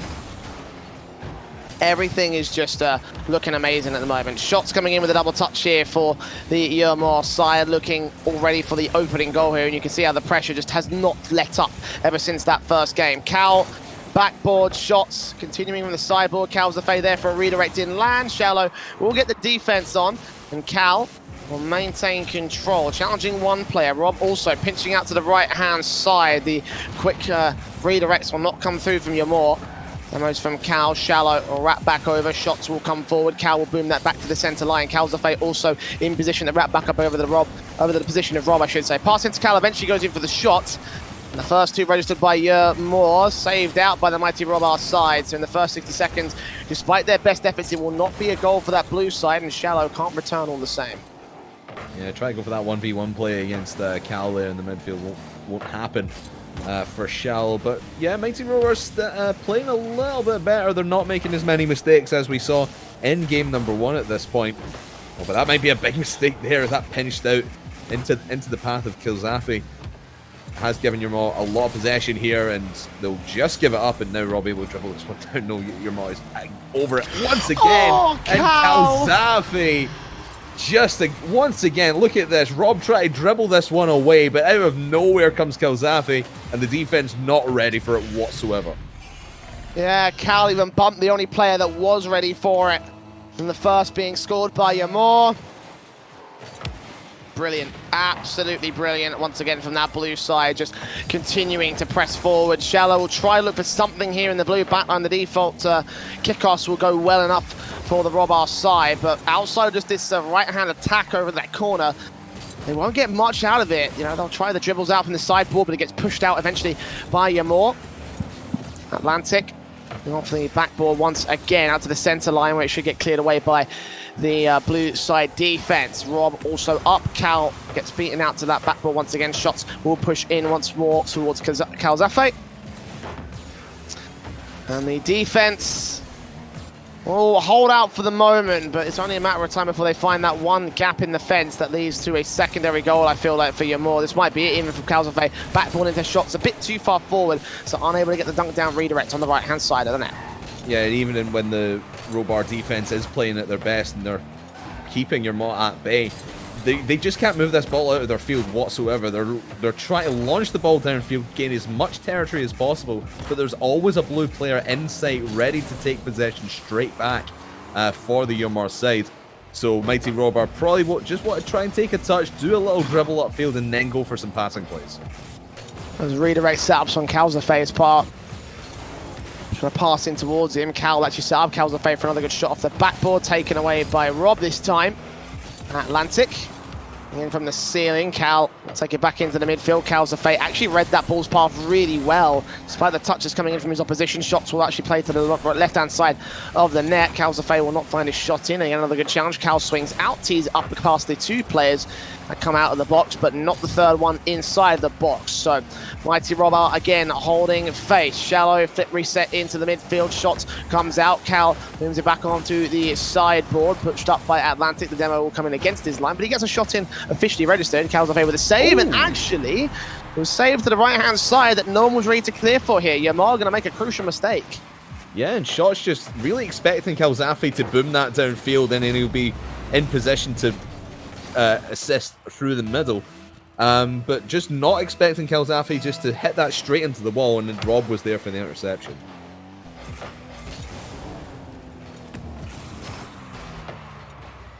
And this ball set up towards that orange box. Passive stance is being taken by Mighty Robar. Actually, might actually cost them, indeed it does.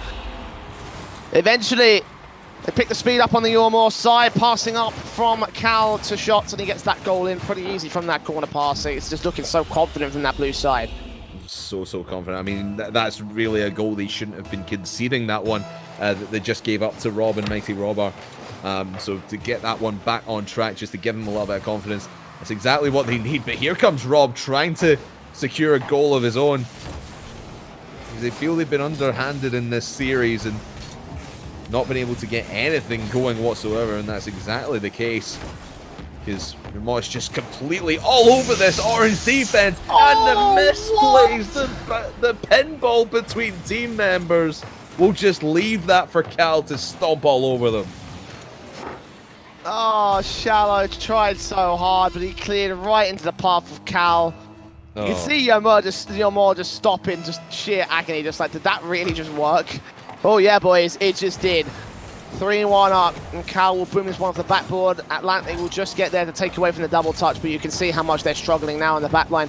2-goal deficit, a little under 50 seconds to make it work. Good pass into Atlantic. He's too far out position though, so no pass attempt, no shot attempt, and no goal for Mighty Robar.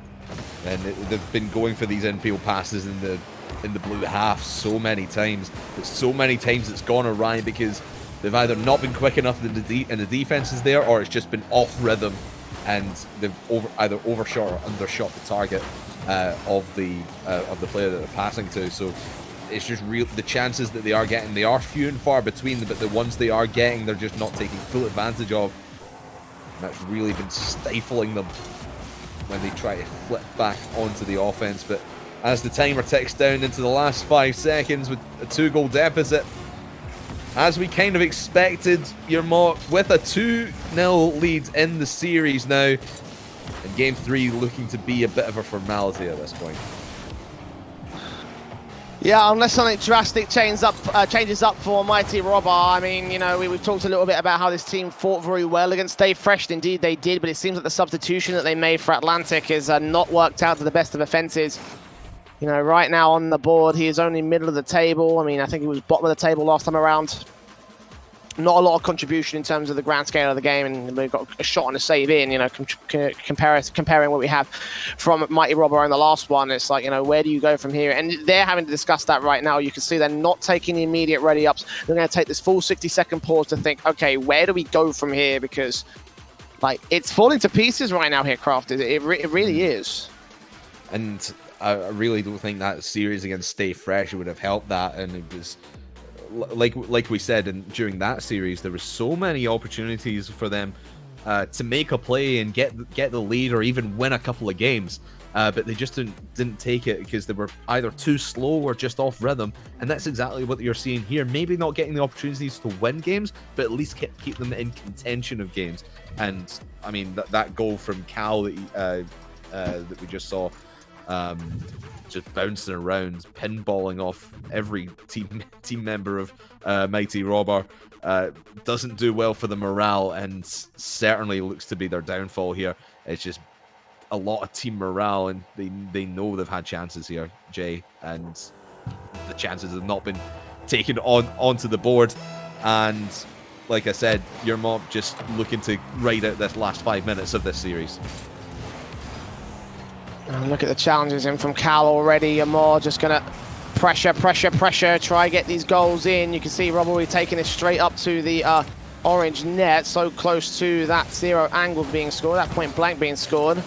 Challenge on towards Cal's actually pretty successful. He bumps one out of the way. The demo's in. This could be a chance. The pass ups from Shallow will go high, and Shots just takes it away. But what was a great effort there for Mighty Robber. That's the change we need to see from this team in order to try and take this back on a full reverse sweep. But honestly, considering how we were in the same situation in the last series, I don't know if it will happen. Defensive, holding on some light touches, backboard plays again. Calzafay will try dribbling against Robin, will take it away from him, booming it past the entire line. The rotations are in position for Mighty Robber. They hold the defense at least for the moment, but Yormar will now set up the offensive. And that boom down from Shallow. Again, just setting them up in offense, but no one is ready to transition downfield, and it has been the move from defense to offense from Mighty Robber that has really killed them. They've not been able to set their vehicles up in a way to transition downfield and give Yermot a lot to think about in defense, because they're just booming and leaving that ball in open space. Just can't seem to set each other up, but that one will go past the defense. Everyone from the blue team already up, and Shallow finds an empty net.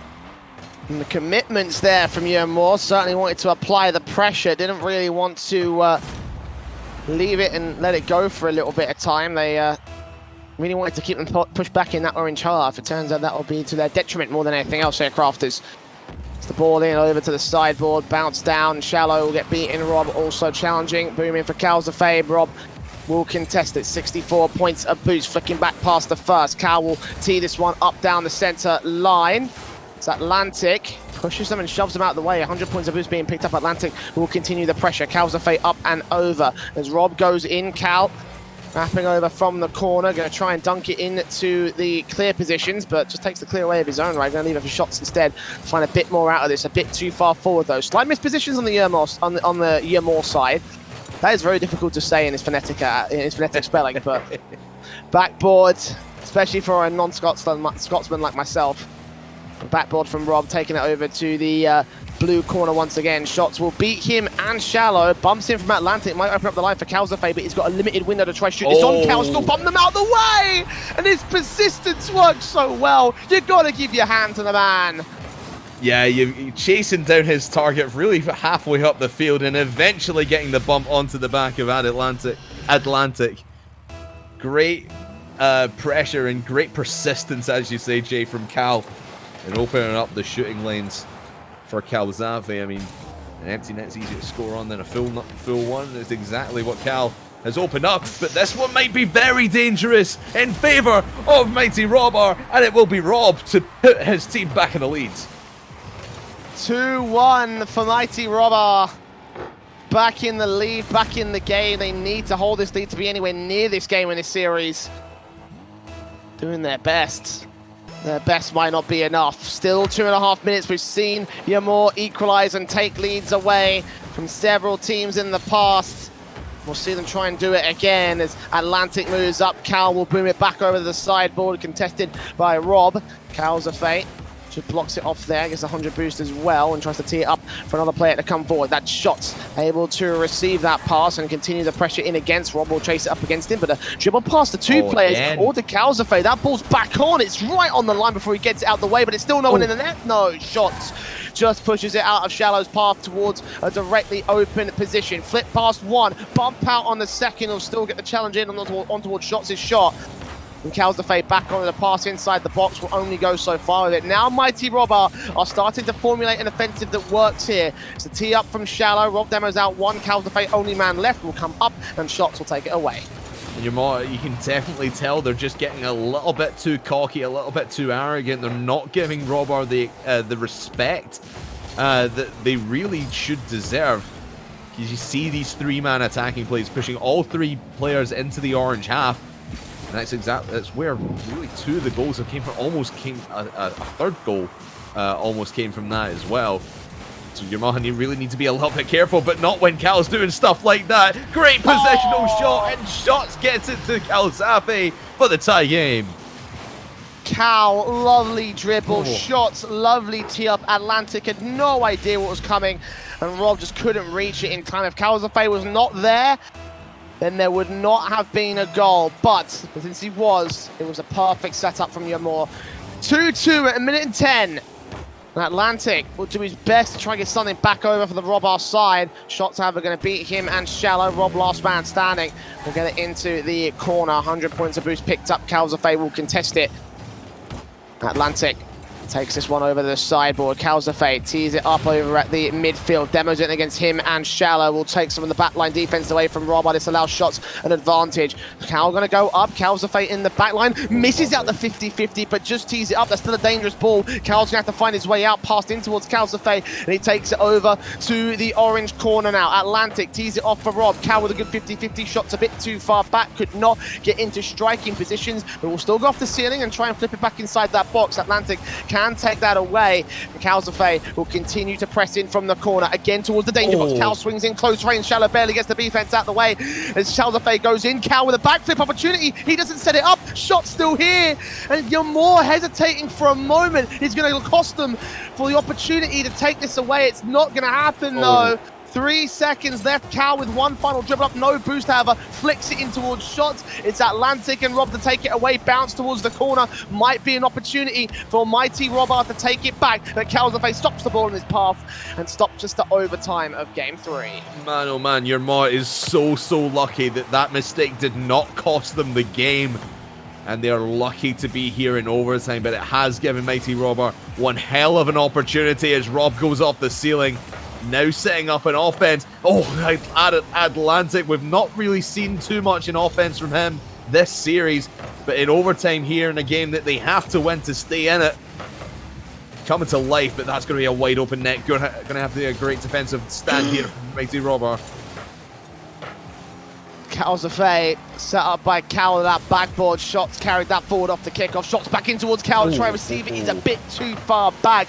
Great effort, but it will not happen. Rob pressing the issue. Shots got to fall back.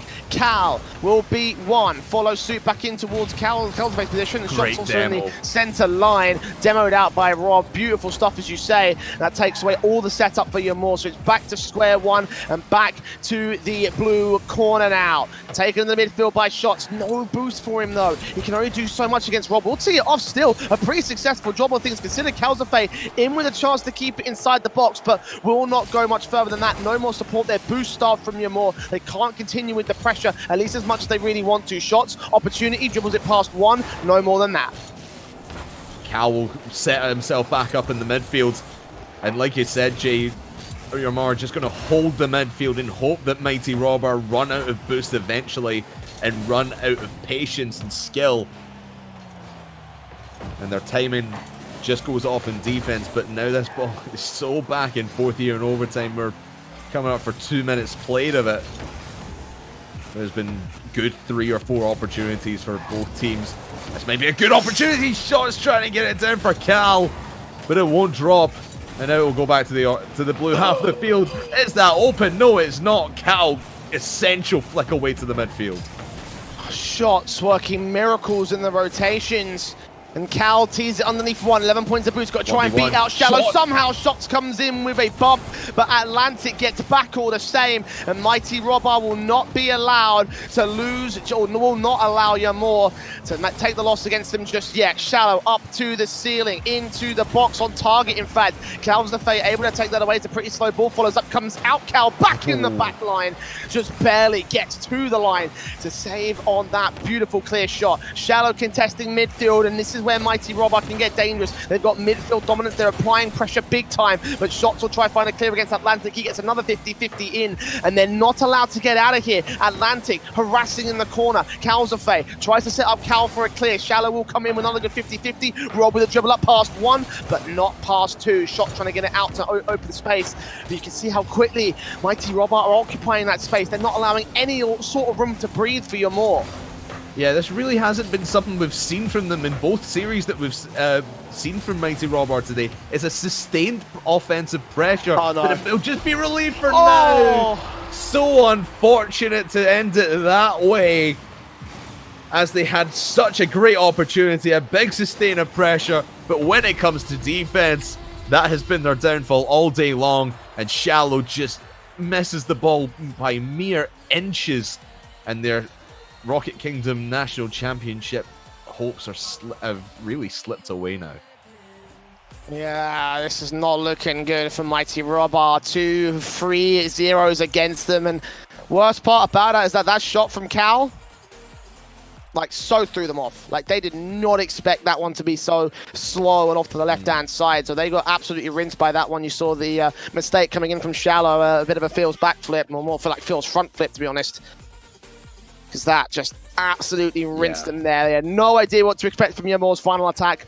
And in the end, it will be 3-2 in Game 3, a 3-0 overall. They tried to hold on, but they just couldn't get any games today, Crafters.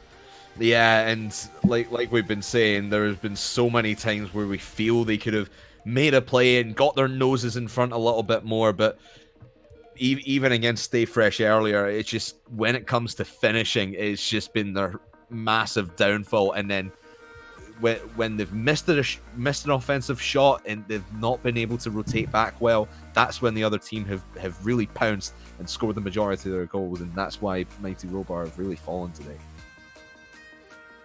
Oh, Mighty Robber will concede the victory back to Yamor. Take 2 losses for today's stream. We still have one more series, however, to go before we end off for tonight's RKNC action. Rainmen are taking on Moose Matt Q from Group B as our final best of 5 of the night. So do not go anywhere after this short break. We're back with our final series.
Welcome back to our final series of the night here for the RKNC Premier Division Week 2. We're going to jump into Rainmen versus Moosemat Q of Group B. Crafters, break this one down because we got some all-stars in the server tonight.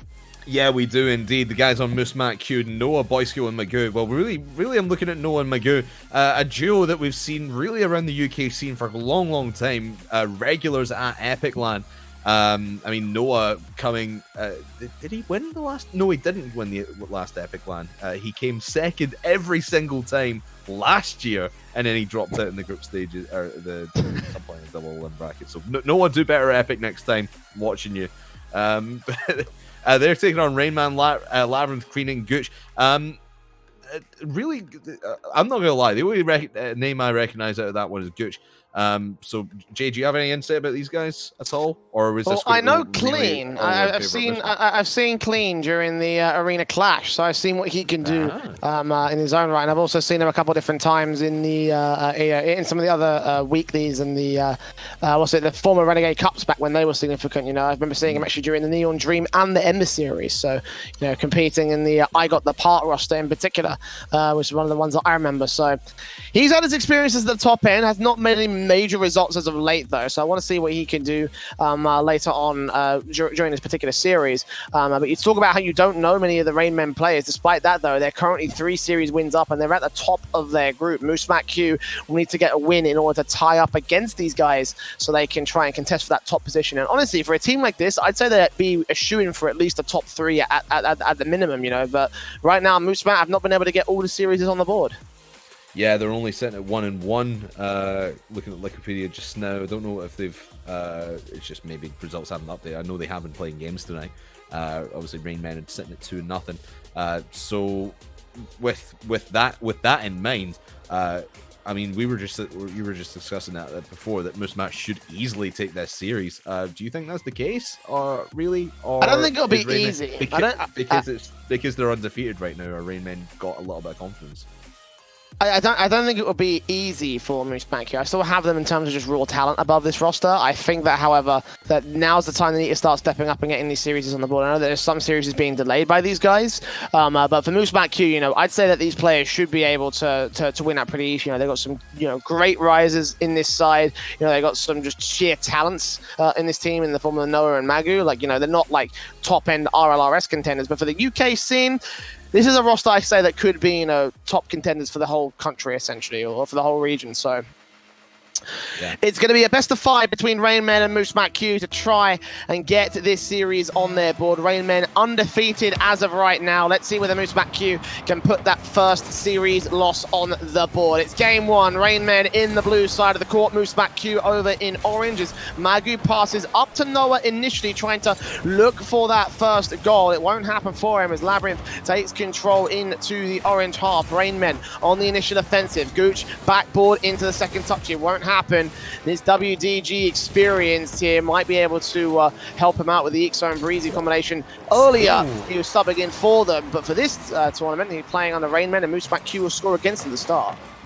Yeah, I don't really know what happened here. It's just a random shot from Boyskill. Oh, yeah, Clean just way out of position, just was creeping forward a little bit there, and Boyskill picking his moment. But yeah, this is, compared to the last couple of series, Jay, this is so much quicker. You can definitely see the skill level is much higher here in this final game of the day.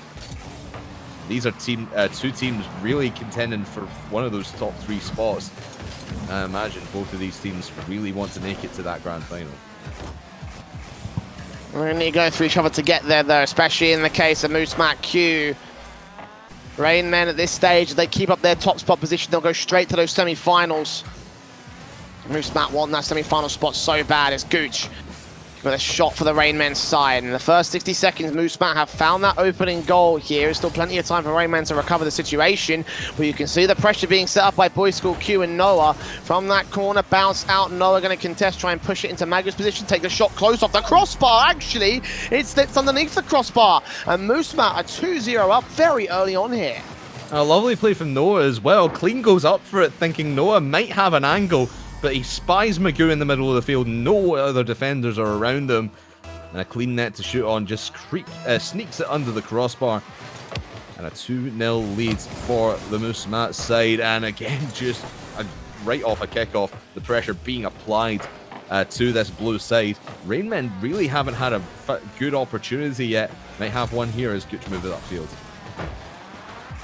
Saving from Boys School Q, however, going to try and take it away. Boom back down, all saved by Clean on the Rainmen side. Have to do a lot more from this position, trying to pass out to the center line. Noah gets a beautiful shot in off the crossbar. And this is why I rated Moosemat Q, because they're playing so effectively and so quick against the Rainmen side, getting all these shots in, all these setups, and every player from the defense does not know how to handle the speed of the Moosemat side. And Noah just rotating in there, and I think another mistake by Clean. He had that pass out. I believe it was Gooch trying to put it around that right-hand wall. But just fires it into the path of Clean, and he pops it in the middle for Noah. Right place, right time situation for him. But now Rainmen really need to start moving this ball upfield, have a sustained attack down in the orange half, because we've not seen them at their capacity yet. We've not really seen what they can actually do. Mainly because Moosemat is just all over them in the orange half. Rainmen have had very little pressure so far in this game. Magu bounce out to the corner. It's Clean that takes it over to the midfield, trying to back pass in for the Rainmen's side. Clean trying to find something, but it's just quickly denied. Look at the midfield presence from Magu and Boys School Q. Even a shot coming in. The likes of Noah. Clean able to get that simple save. It was a slow ball, but a ball in nonetheless. And Demo is now coming through to try and break up the pack line. Labyrinth going to take some control in against Boys School. Boys School bumps him out of the way. Gooch with a redirect chance is going to go way too far wide. Noah's still demoed out, and they're desperately trying to force some sort of mistake out here from the Moosemat Q side.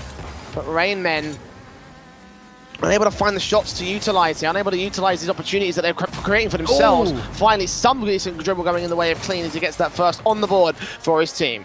It's nicely done by Clean as well, just slowing the play down as much as he can, even though Noah was kind of in an awkward place. But I was going to mention the demos that that Labyrinth was really doing there onto the defense. They weren't really doing much because the ball was just still way high in the air. They had time to respawn around their own half. So you've got to use these demos effectively when the ball's in your own possession and on the floor in a position you can shoot. So Labyrinth, good idea. Just need to pull it out at the right time next time. Boys School down into Magu. What a beautiful dunk, but what a save from Labyrinth as Gooch turns it around. Boys School trying to boom back on target. Clean can take it away at the sideboard. Magu stealing 100 boost up the center line. On the left-hand side is where Boys School will try and take the pass inland. It's Magu teeing this one up. This is Clean's chance to take control. 49 points to boost. Boom back with the backboard into the box. Magu can take it. Noah tees it up. Back to Magu once again. He's got a bit of a passive dribble, and Gooch can deny the setup for it. Boys School Q back into the center line. The demo's in on Labyrinth's part. It's Noah moves forward. Challenge again by Clean. Sideboard bounce. Magu in towards Noah. Labyrinth going to get there first. It's defensive, however, it won't be enough. They're still 2 goals down. The 60-second gong just sounded, and that will apply the pressure. They still have to make up 2 very quickly here. Redirect from Labyrinth is denied again at the midfield line. A lovely shot from Labyrinth. Turns it in on a dime, and Gooch. Great pass in as well. I think Magu might have thought that was going towards net, but he's just beaten to the ball by Labyrinth, and now that gives him a shot with 47 seconds on the clock. Is this going to be enough for Rainmen to break their way back into this game? They've started to ramp up the pace. They've tried to keep it with Moosemat so far. Labyrinth with a tee up. Boys School the backboard to get that one as far away from his shot as possible. Gooch still able to dribble here. He's lacking boost. Beats Noah into Labyrinth. The dunks on target! Rainmen eventually, through hard work and grinding, goes back to evens 3-3 with more than 30 seconds. That was a beautiful pass. Yeah, and I don't think Noah knew that Gooch still had his flip left, so he goes low, and Gooch able to put it over his nose. And Noah just nowhere on that play. Wide open, and we thought this series might have been dead and gone when it was 3-0. But with 20 seconds left here, Rainmen have come to life. And might want more even before overtime starts. Off the backboard it will go, but Boys School able to defend this. Don't know if they want to take overtime here or not, Jay. They're still going to go for it. but not going to happen just yet. Ball in for Labyrinth. We'll take this high off the backboard. And Noah there to disrupt it. Gooch actually still pressing the issue. Into Labyrinth for the dunk down. It's Boy School Q that clears it out. They're still going to keep this up, however. Rainmen, not going to let them go so far away. Finally, Boy School gets it on the floor. We're in overtime for game one. But a 3-0 to 3-3 comeback on the part of Rainmen.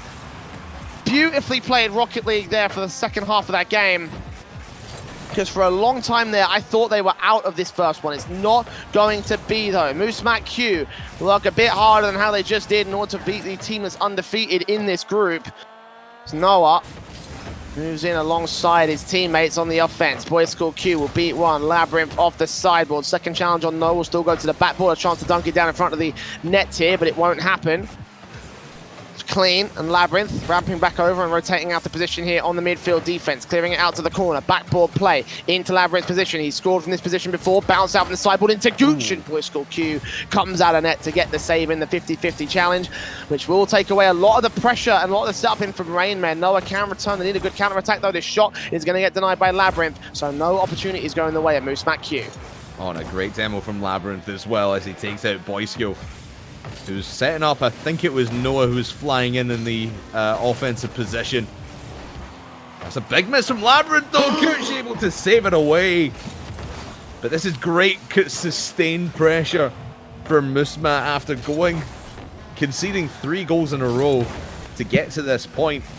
They are still playing at their top level. So here comes Magoo in over the top, but now Rainman, their defense has really stepped up since the start of this game. Really, their entire play has. And that's why we find ourselves in this position, Jay. Still a minute and a half in to overtime and still no winner. Ball in at the midfield. Boy School Q will tee this up. No, a chance to dunk down. Labyrinth will take it. Gooch follows suit right on target, off the post. And it goes in. 4 goals in a row for Rainmen, bringing it back from the worst of circumstances. They're going to get game 1 on the board.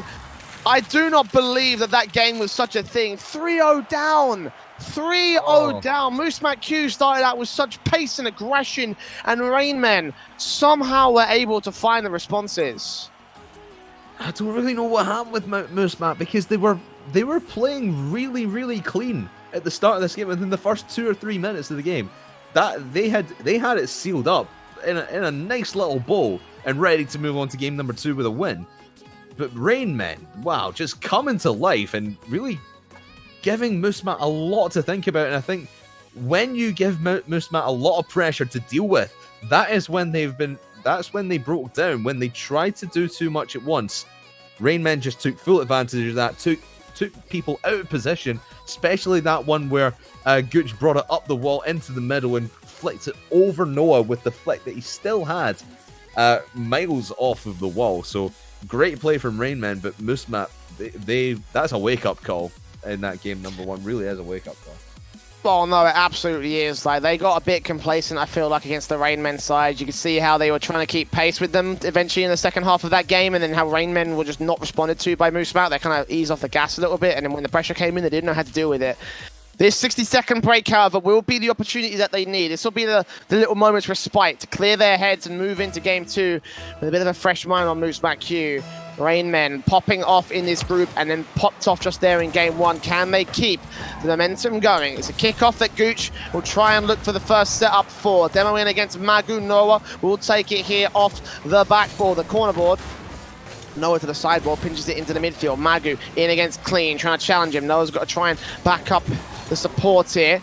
Gooch will beat him. Boy School have to get back to the corner and get the 100 boost away from his opponents. Beating out Clean, flick past Labyrinth. Actually, Labyrinth gets there before he can, and Noah put him close to the net, but not on target overall. Magu here alongside the shot in from Clean, the demo, the nades. The nades? Wow. I'm really not with it today, Crafters. Yes, ghost mindset, mate. Yeah, I've been doing 12-hour days in CSGO. It's ridiculous. Anyway, past the first minute, or past the first 50 seconds, there will be no goals to Moose Mac or Rainmen. They're trying their hardest, but a couple of missed touches and a lot of pressure from Rainmen is going to keep it at a dead set, even standing here.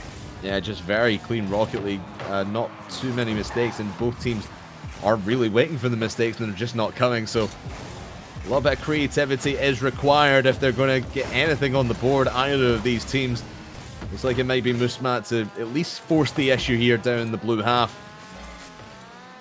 The Rainmen, when they're rotating as well as they are just now, they're going to cause some issues in the midfield, and just taking these balls back into their possession just a little bit more often than Musmat are, giving them more chances here. Has Gooch off the backboard, but sets up for Labyrinth. Goes off the crossbar. Can Clean set it home? No, he can't. My goodness. All three players from Rainmen taking a shot, and it will not drop. Wow, what a wasted opportunity.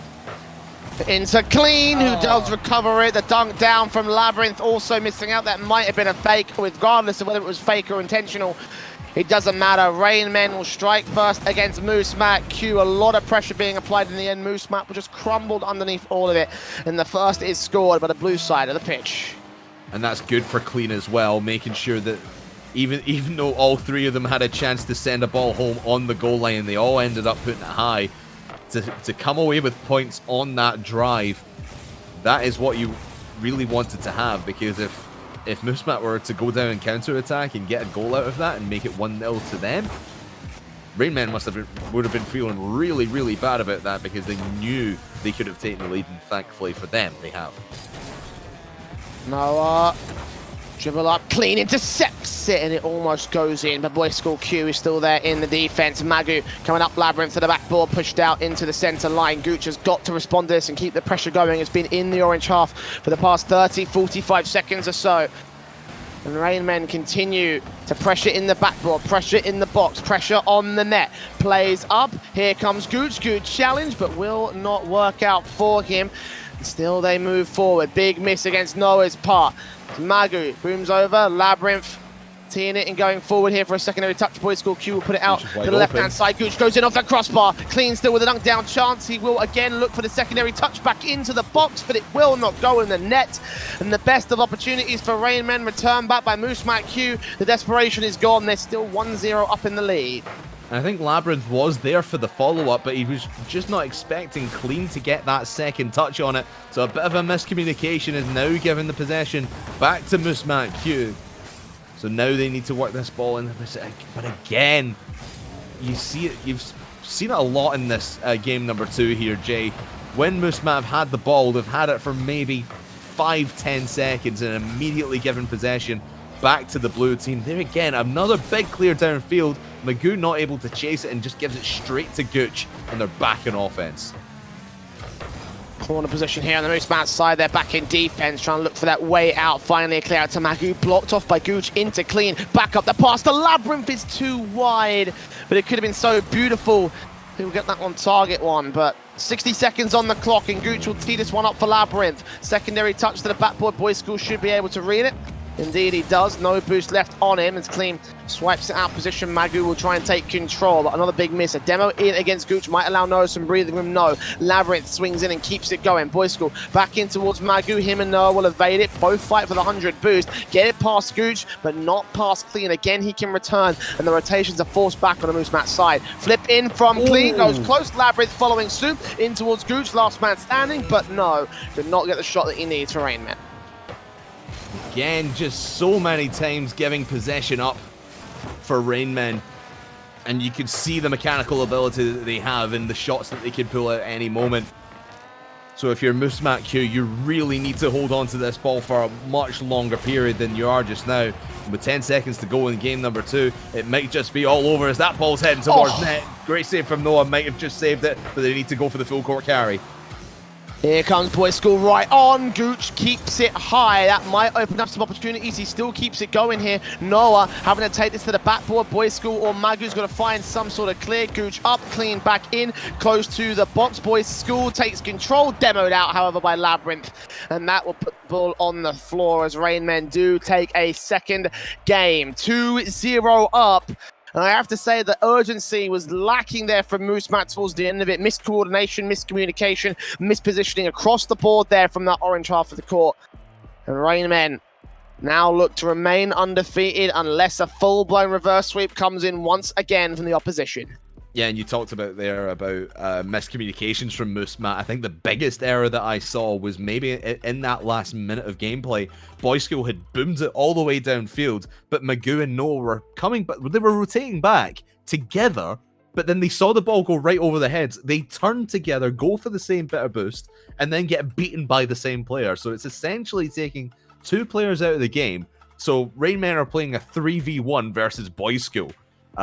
So Noah and Magoo, I know that they've played together a long, long time, so they need to sort out their communication because they keep going for the same things, and when they rotate back like that and go for the same play essentially, that's taking 2 people out of the game. That can't happen against Rain Men because they'll exploit it to the max. They've exploited it left, right, and center. And Rain Men, such a confident stance there, even despite going down 3-0. Things are looking so good for this team. They look to press forward in game 3. Match points for the Rain Men. Moose Matt Q back in the defense once again already. The offensive pressure coming in from their opponents. Labyrinth challenging in the midfield. Boy School Q will try and contest it, push it back down to that blue half from that corner where Clean will tee it up. Past Boy School, past the second as well. Against Magoo next. Clean pressing and going to pinch in towards the backboard. Magoo can't maintain control. But nowhere and no position and no opportunity for the Rain Men to go in and take that that final strike down towards an opening goal. Gooch will continue it to the backboard, as will Clean press forward all the same. Backboard plays from Magoo, passes it up to Noah, cut off from Labyrinth in at the midfield. So no goals scored by either side just yet as we look to tick past the first 60 seconds. Boys School will try and find an opening opportunity, but it will be denied by the defense. And this defense working so well, where it's on their back line or in the midfield, just preventing this push down field from Mouse Matt Q. And it's so clean rotation from these guys on Rain Men. It's difficult for Moose Matt to break through any place in the field, especially when they're trying to go for a lot of solo plays. But that's a great pass into Boy School, just onto the backboard it will go. Noah for the follow-up under the crossbar, it will not go off the woodwork and bouncing out. This has been a couple of good opportunities for Moose Matt, just still not taking advantage of. Yeah, still no goals to be scored either. Gooch in against Noah, has to take that away on the corner position. Labyrinth challenging, trying to bump somebody out of the way. Boy School Q will come up and Magoo put it back in towards Clean. Good contention, pinching it off the ceiling crease and bounce out towards that corner. It's Noah now with control and contention. Gooch, good challenge. Boy School putting it back over to the corner. 100 boost will get picked up by Gooch once again off the ceiling here. Boy School double commits for a quick midfield contention. Labyrinth will beat out one, not the second player in the midfield. Magoo will come forward. Clean will beat him instead. Boy School pressing. Labyrinth tees this one up. Demos in against Gooch. Could have set up a decent shot, but nothing will come out for the Moose Matt side. As Labyrinth takes this one close, up high for the centre down shot. Here comes Gooch, pinching it off the crossbar. In for Clean as well, but Noah gets up and receives the ball in time. So at half-time, we'll continue to be scoreless, 0-0. Several times we've seen this so far today. Craftsman, but a couple attempts coming through, getting close for the Rain Men, but no cigar. Yeah, they just seem to be breaking them down, try to put as many shots on target as they possibly can, our Rain Men. But they know, Moose Matt know at this moment in time they need to make every save in the book. But they now need to make every goal in the book as well, Jay. That was really a big opportunity gone for them. On the counter-attack, Noah try to fake everybody out. He's still got plenty of boost here. Can he get it over the defense? No, he will not. Gooch is going to have to send that one to the side. But plenty of opportunities for Moose Matt here, Jay, and the Rain Man defense, not something that we've seen too much in the series, but they're doing their work. They're doing the work that they really need to do to keep Moose Matt at bay. Pressure mounting, but not going in for the Rain Men. Clean sent back to the back line. Noah to the sideboard, sets it to the center line. Labyrinth from the ceiling. 2 players committing against Magoo as Noah takes this out to the corner. Boy School will boom it back close to the target, but not on target inside that box. It's Clean contesting. Boy School, 100 points a boost. Clean going to get out positioned here. Gooch, sideboard, challenged again. Noah got a bit of pressure going, a bit of pressure for Moose Matt in general. Might support them here. Pinch close, here comes Magu for the redirect, and at long last, Moose Matt will score the first in game 3, but a little over a minute on the clock. We've seen Rainman come back from worse. And great positioning from Magoon, knowing that that one's going to come off the backboard, but it was even it was worse positioning from Labyrinth, who was just sitting right in the middle of the goal. So great work from Noah to work that ball into position and calling Magu in at the last moment. So that might have just at least saved this game number 3 for the moment. Still 50 seconds though, and we know what Rainmen can do when the clock is against them. See, already seen a 3-0 comeback. Can we see a 1-0 comeback? 40 seconds left. It would be spectacular if it happened twice in a series. Demos in. Several bumps coming out from Rainmen, unable to set themselves up. Labyrinth with control. Noah can't gain this one. Magu can though. That's exactly what he'll do. Clean coming in off the backboard. Second touch for the dunk down. Boys School Q gets that save in. Gooch gonna pressure it once again. Labyrinth already taking the demo in the back line. Directly inside that net. Clean to get it back out. Passing up to Labyrinth though. Receival not quite found. Noah also the same. Clean bouncing off the backboard. Gooch can't go in with a redirect either. And Magu will control. Clean will try and respond. Flick back once again away from the defenders. Labyrinth with a big miss. Gooch, however, might respond. Magu puts it out to the corner. Gooch then to pinch it in front of the box. Right here, dead center up for a shot. Labyrinth will kill it on the floor though. And for the Rainmen, that will be the end of their sweep chances. It will be a game going in the favor of Moose Matt Q by a single goal though.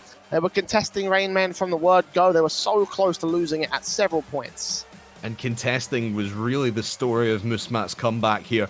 There are challenges to the ball, whether it's an offense, defense, in the midfield. Their challenges have been much quicker, much cleaner, and they've been winning a lot more of them as well. And Rainmen just can't seem to counteract that, because they've been obviously winning the challenges in the first couple of games, and they've not really had to. They've never really had to counteract that because they have been on top the whole time. But now Moosemat are starting to win those challenges, and they're starting to find each other in key positions. This is going to be a very dangerous team going into this game 4. I don't want to call the that dreaded two words phrase just yet. I'll leave it till the end of game 4. We'll see what happens. We'll have to find out whether or not those two dangerous, scary, potentially series-changing words will be in effect. Still 2 games before we get to that point, though, Crafters. Game 4.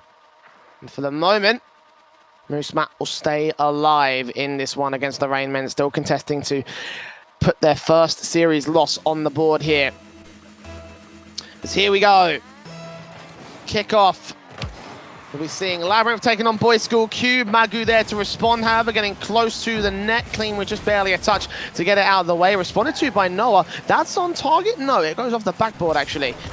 Magu pressing with no points to boost, however, got a leader for a teammate. Boys School tries to go in for the dunk down. It's a little bit too far out of left field. And already they're getting desperate off the back of this kickoff here.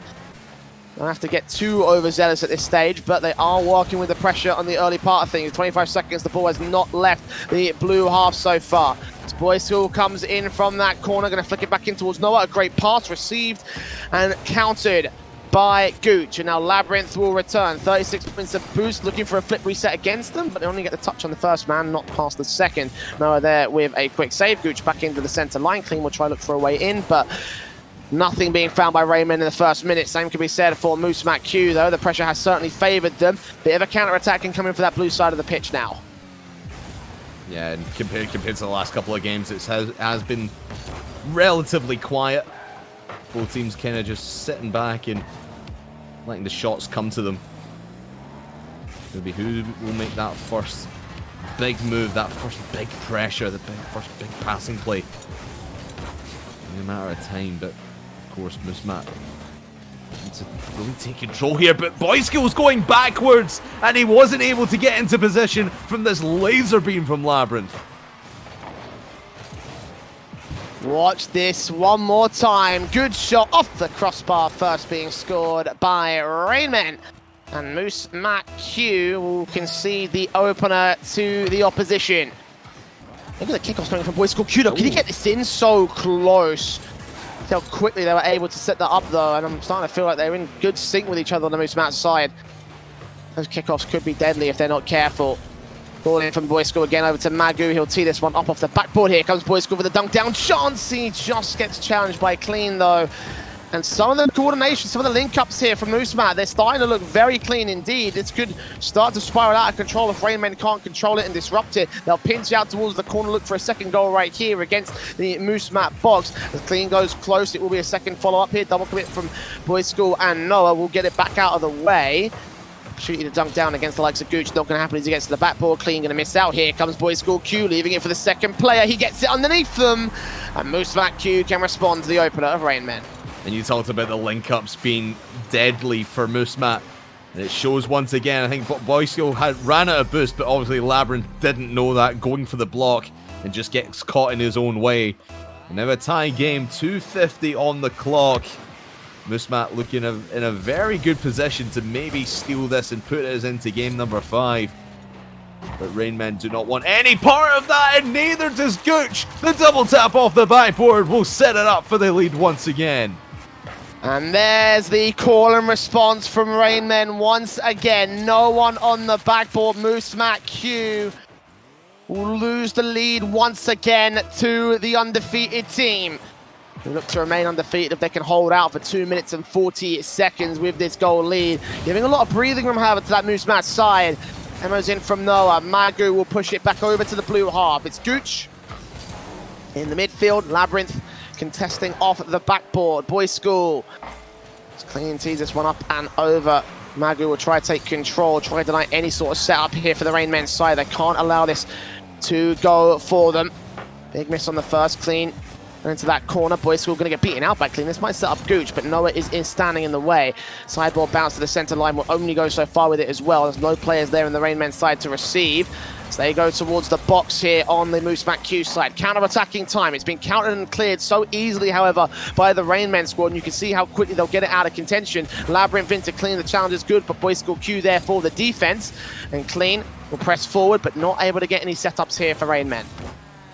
Magu able to spy that one out before Labyrinth was anywhere near that ball, but the defense from Moosemat is just rotating very, very well at the moment. Not a lot of mistakes, and they're doing everything very, very cleanly. But speaking of clean, he was over the top, looking to disrupt that. But Labyrinth will squeeze it round and puts it 2 in front.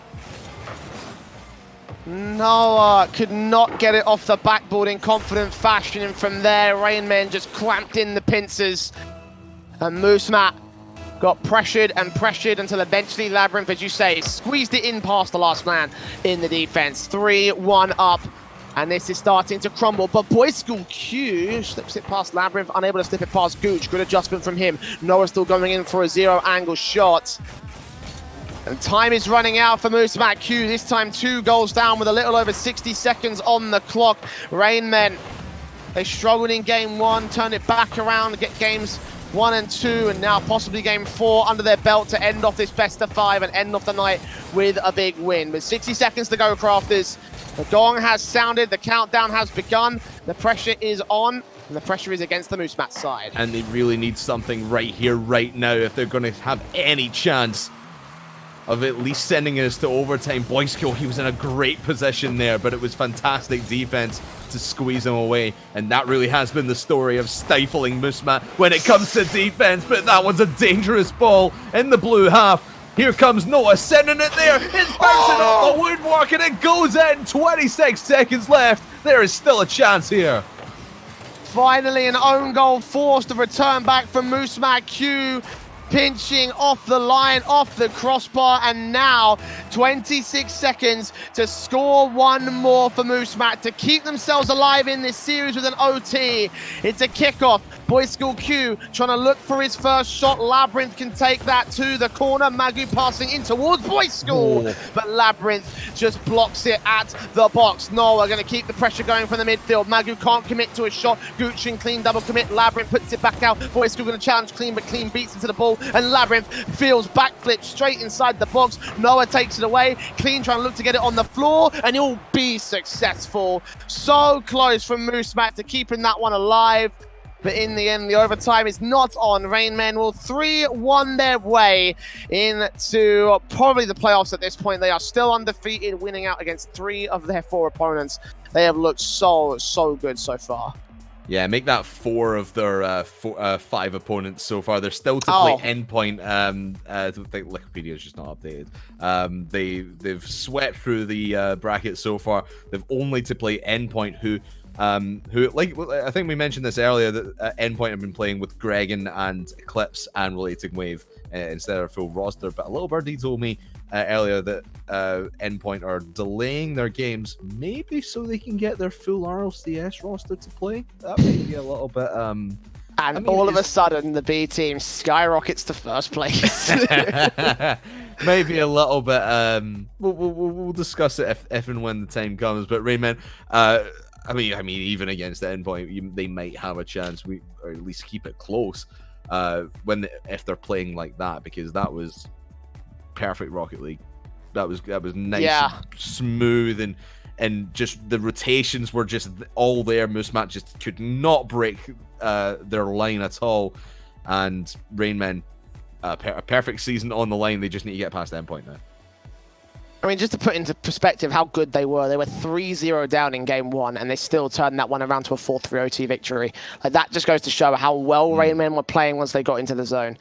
Such a great series from them, a well-fought affair from Moosemat Q. I honestly thought they'd take it, but apparently not. This Rainmen side might have a few more tricks up their sleeve, and we'll probably be seeing them in the playoffs now for the RKNC. But they've still got one more game to play, and we still have one more week of league play action. For today, though, that is going to be it from us here at Rocket Kingdom TV. I want to thank you all for joining us here. And you can tune back in next week for the final week of the broadcast, the final week of the league play and group play season. There is so much to come from us here, Crafters. I mean, you know, it's been such a fun little time today. One more week of league play, and then the finals the week after that. Like, it's almost over, but there's still a lot of action in sight. I mean, you say it's one more week of league play. Next week, it is playoff time next week. We're going to see the quarterfinals next week, because I think the rest of the league play games are going to finish up off stream. I think it is mainly just Endpoint still to play their games. But obviously we'll have those results ready for you next week, and the quarterfinals will start next week. So it is playoff time, ladies and gentlemen. Make sure you join the Discord and follow us on Twitter so you know who is in the playoffs when they are confirmed. Well, that is all to come next week. For the time being, though, we're going to bid you adieu here from Rocket Kingdom and the RKNC team. Once again, I've been the Eternal J. This has been Craftman, and of course, on the cameras has been Keezer, supporting us here for the stream. We'll see you back here next week for even more Rocket League action. We'll see you back here next week for the playoffs of the Rocket Kingdom National Championship.